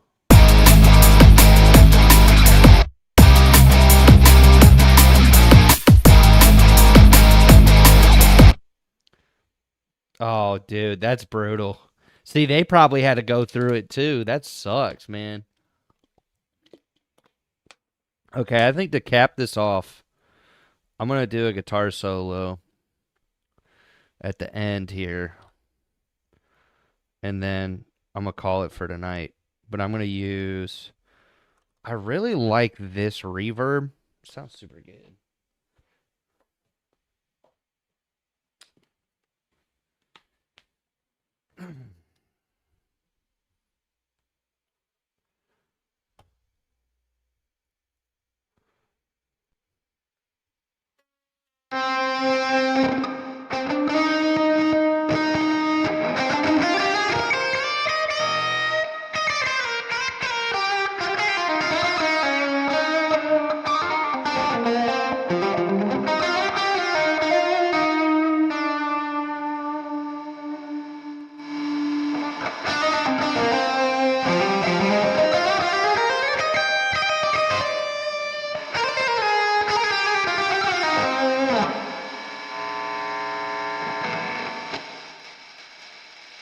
Dang.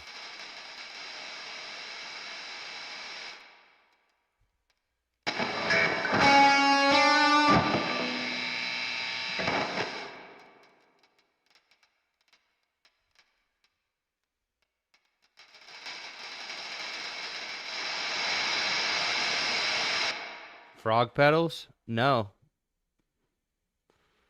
I've never used them. I don't have any guitar pedals anymore. I used to. I miss them.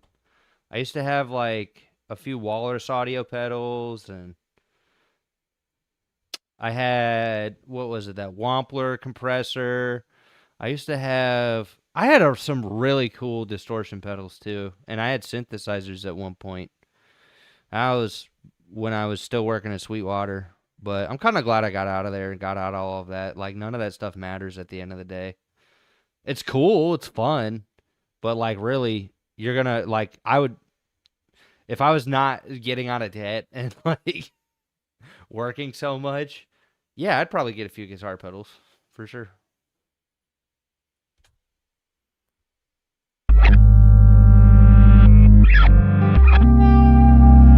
Hold on. Oh, we gotta open it like that.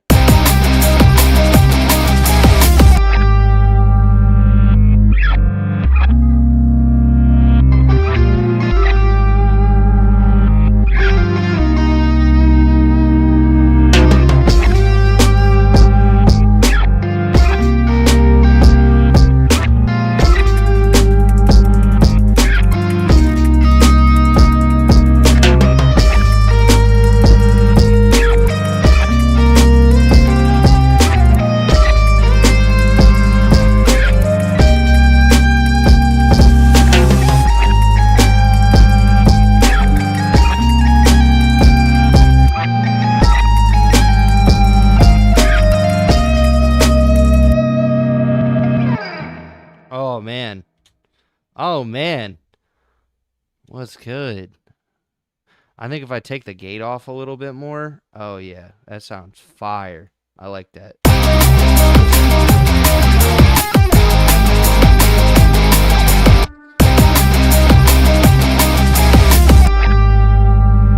Oh yeah.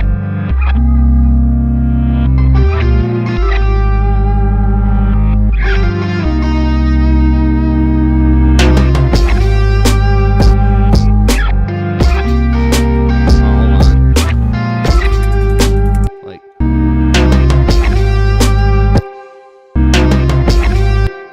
yeah, I just missed that one.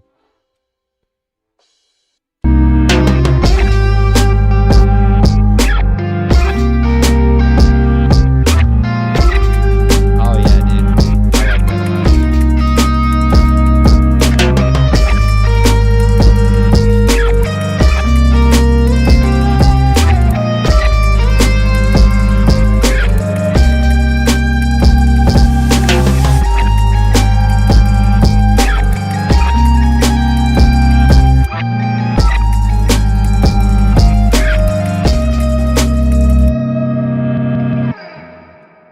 Ooh.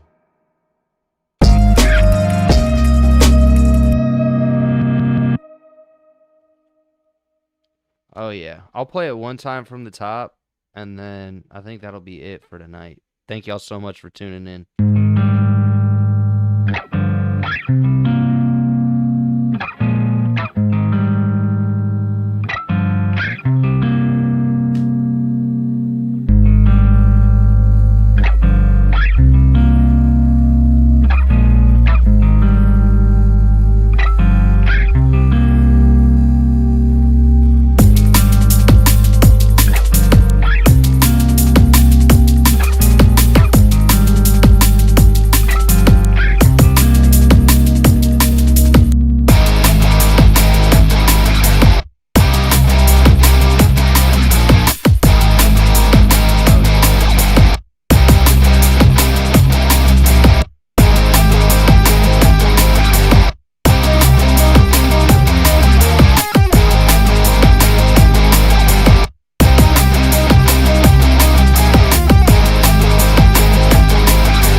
Thank you.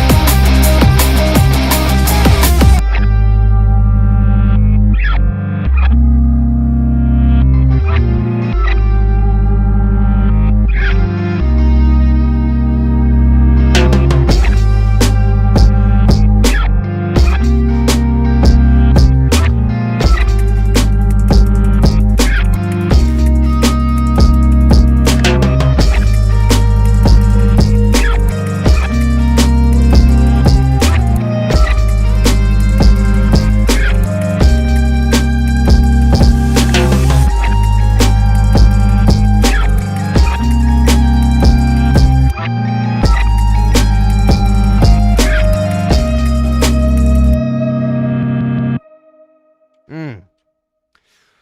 Yeah, it definitely needs a couple things. I feel like once vocals are added to that, especially this part right here, I'm like, if it was just instrumental, probably do harmonies or something. But yeah, this was dope, man. I think it just needs vocals, needs layers. Even though it's already very layered, it's like at 26 tracks. Very solid, man. I'm thankful for everybody who hopped in. Sorry if you missed it. You just missed greatness in the making. But thank y'all so much for tuning in. Like, it's crazy. This stream, I sound designed. I made a synth with my face. I made something I don't think I've ever heard in my entire life. And met some really awesome people along the way. So God bless y'all. Thank you for everybody who tuned in. And you have a wonderful evening.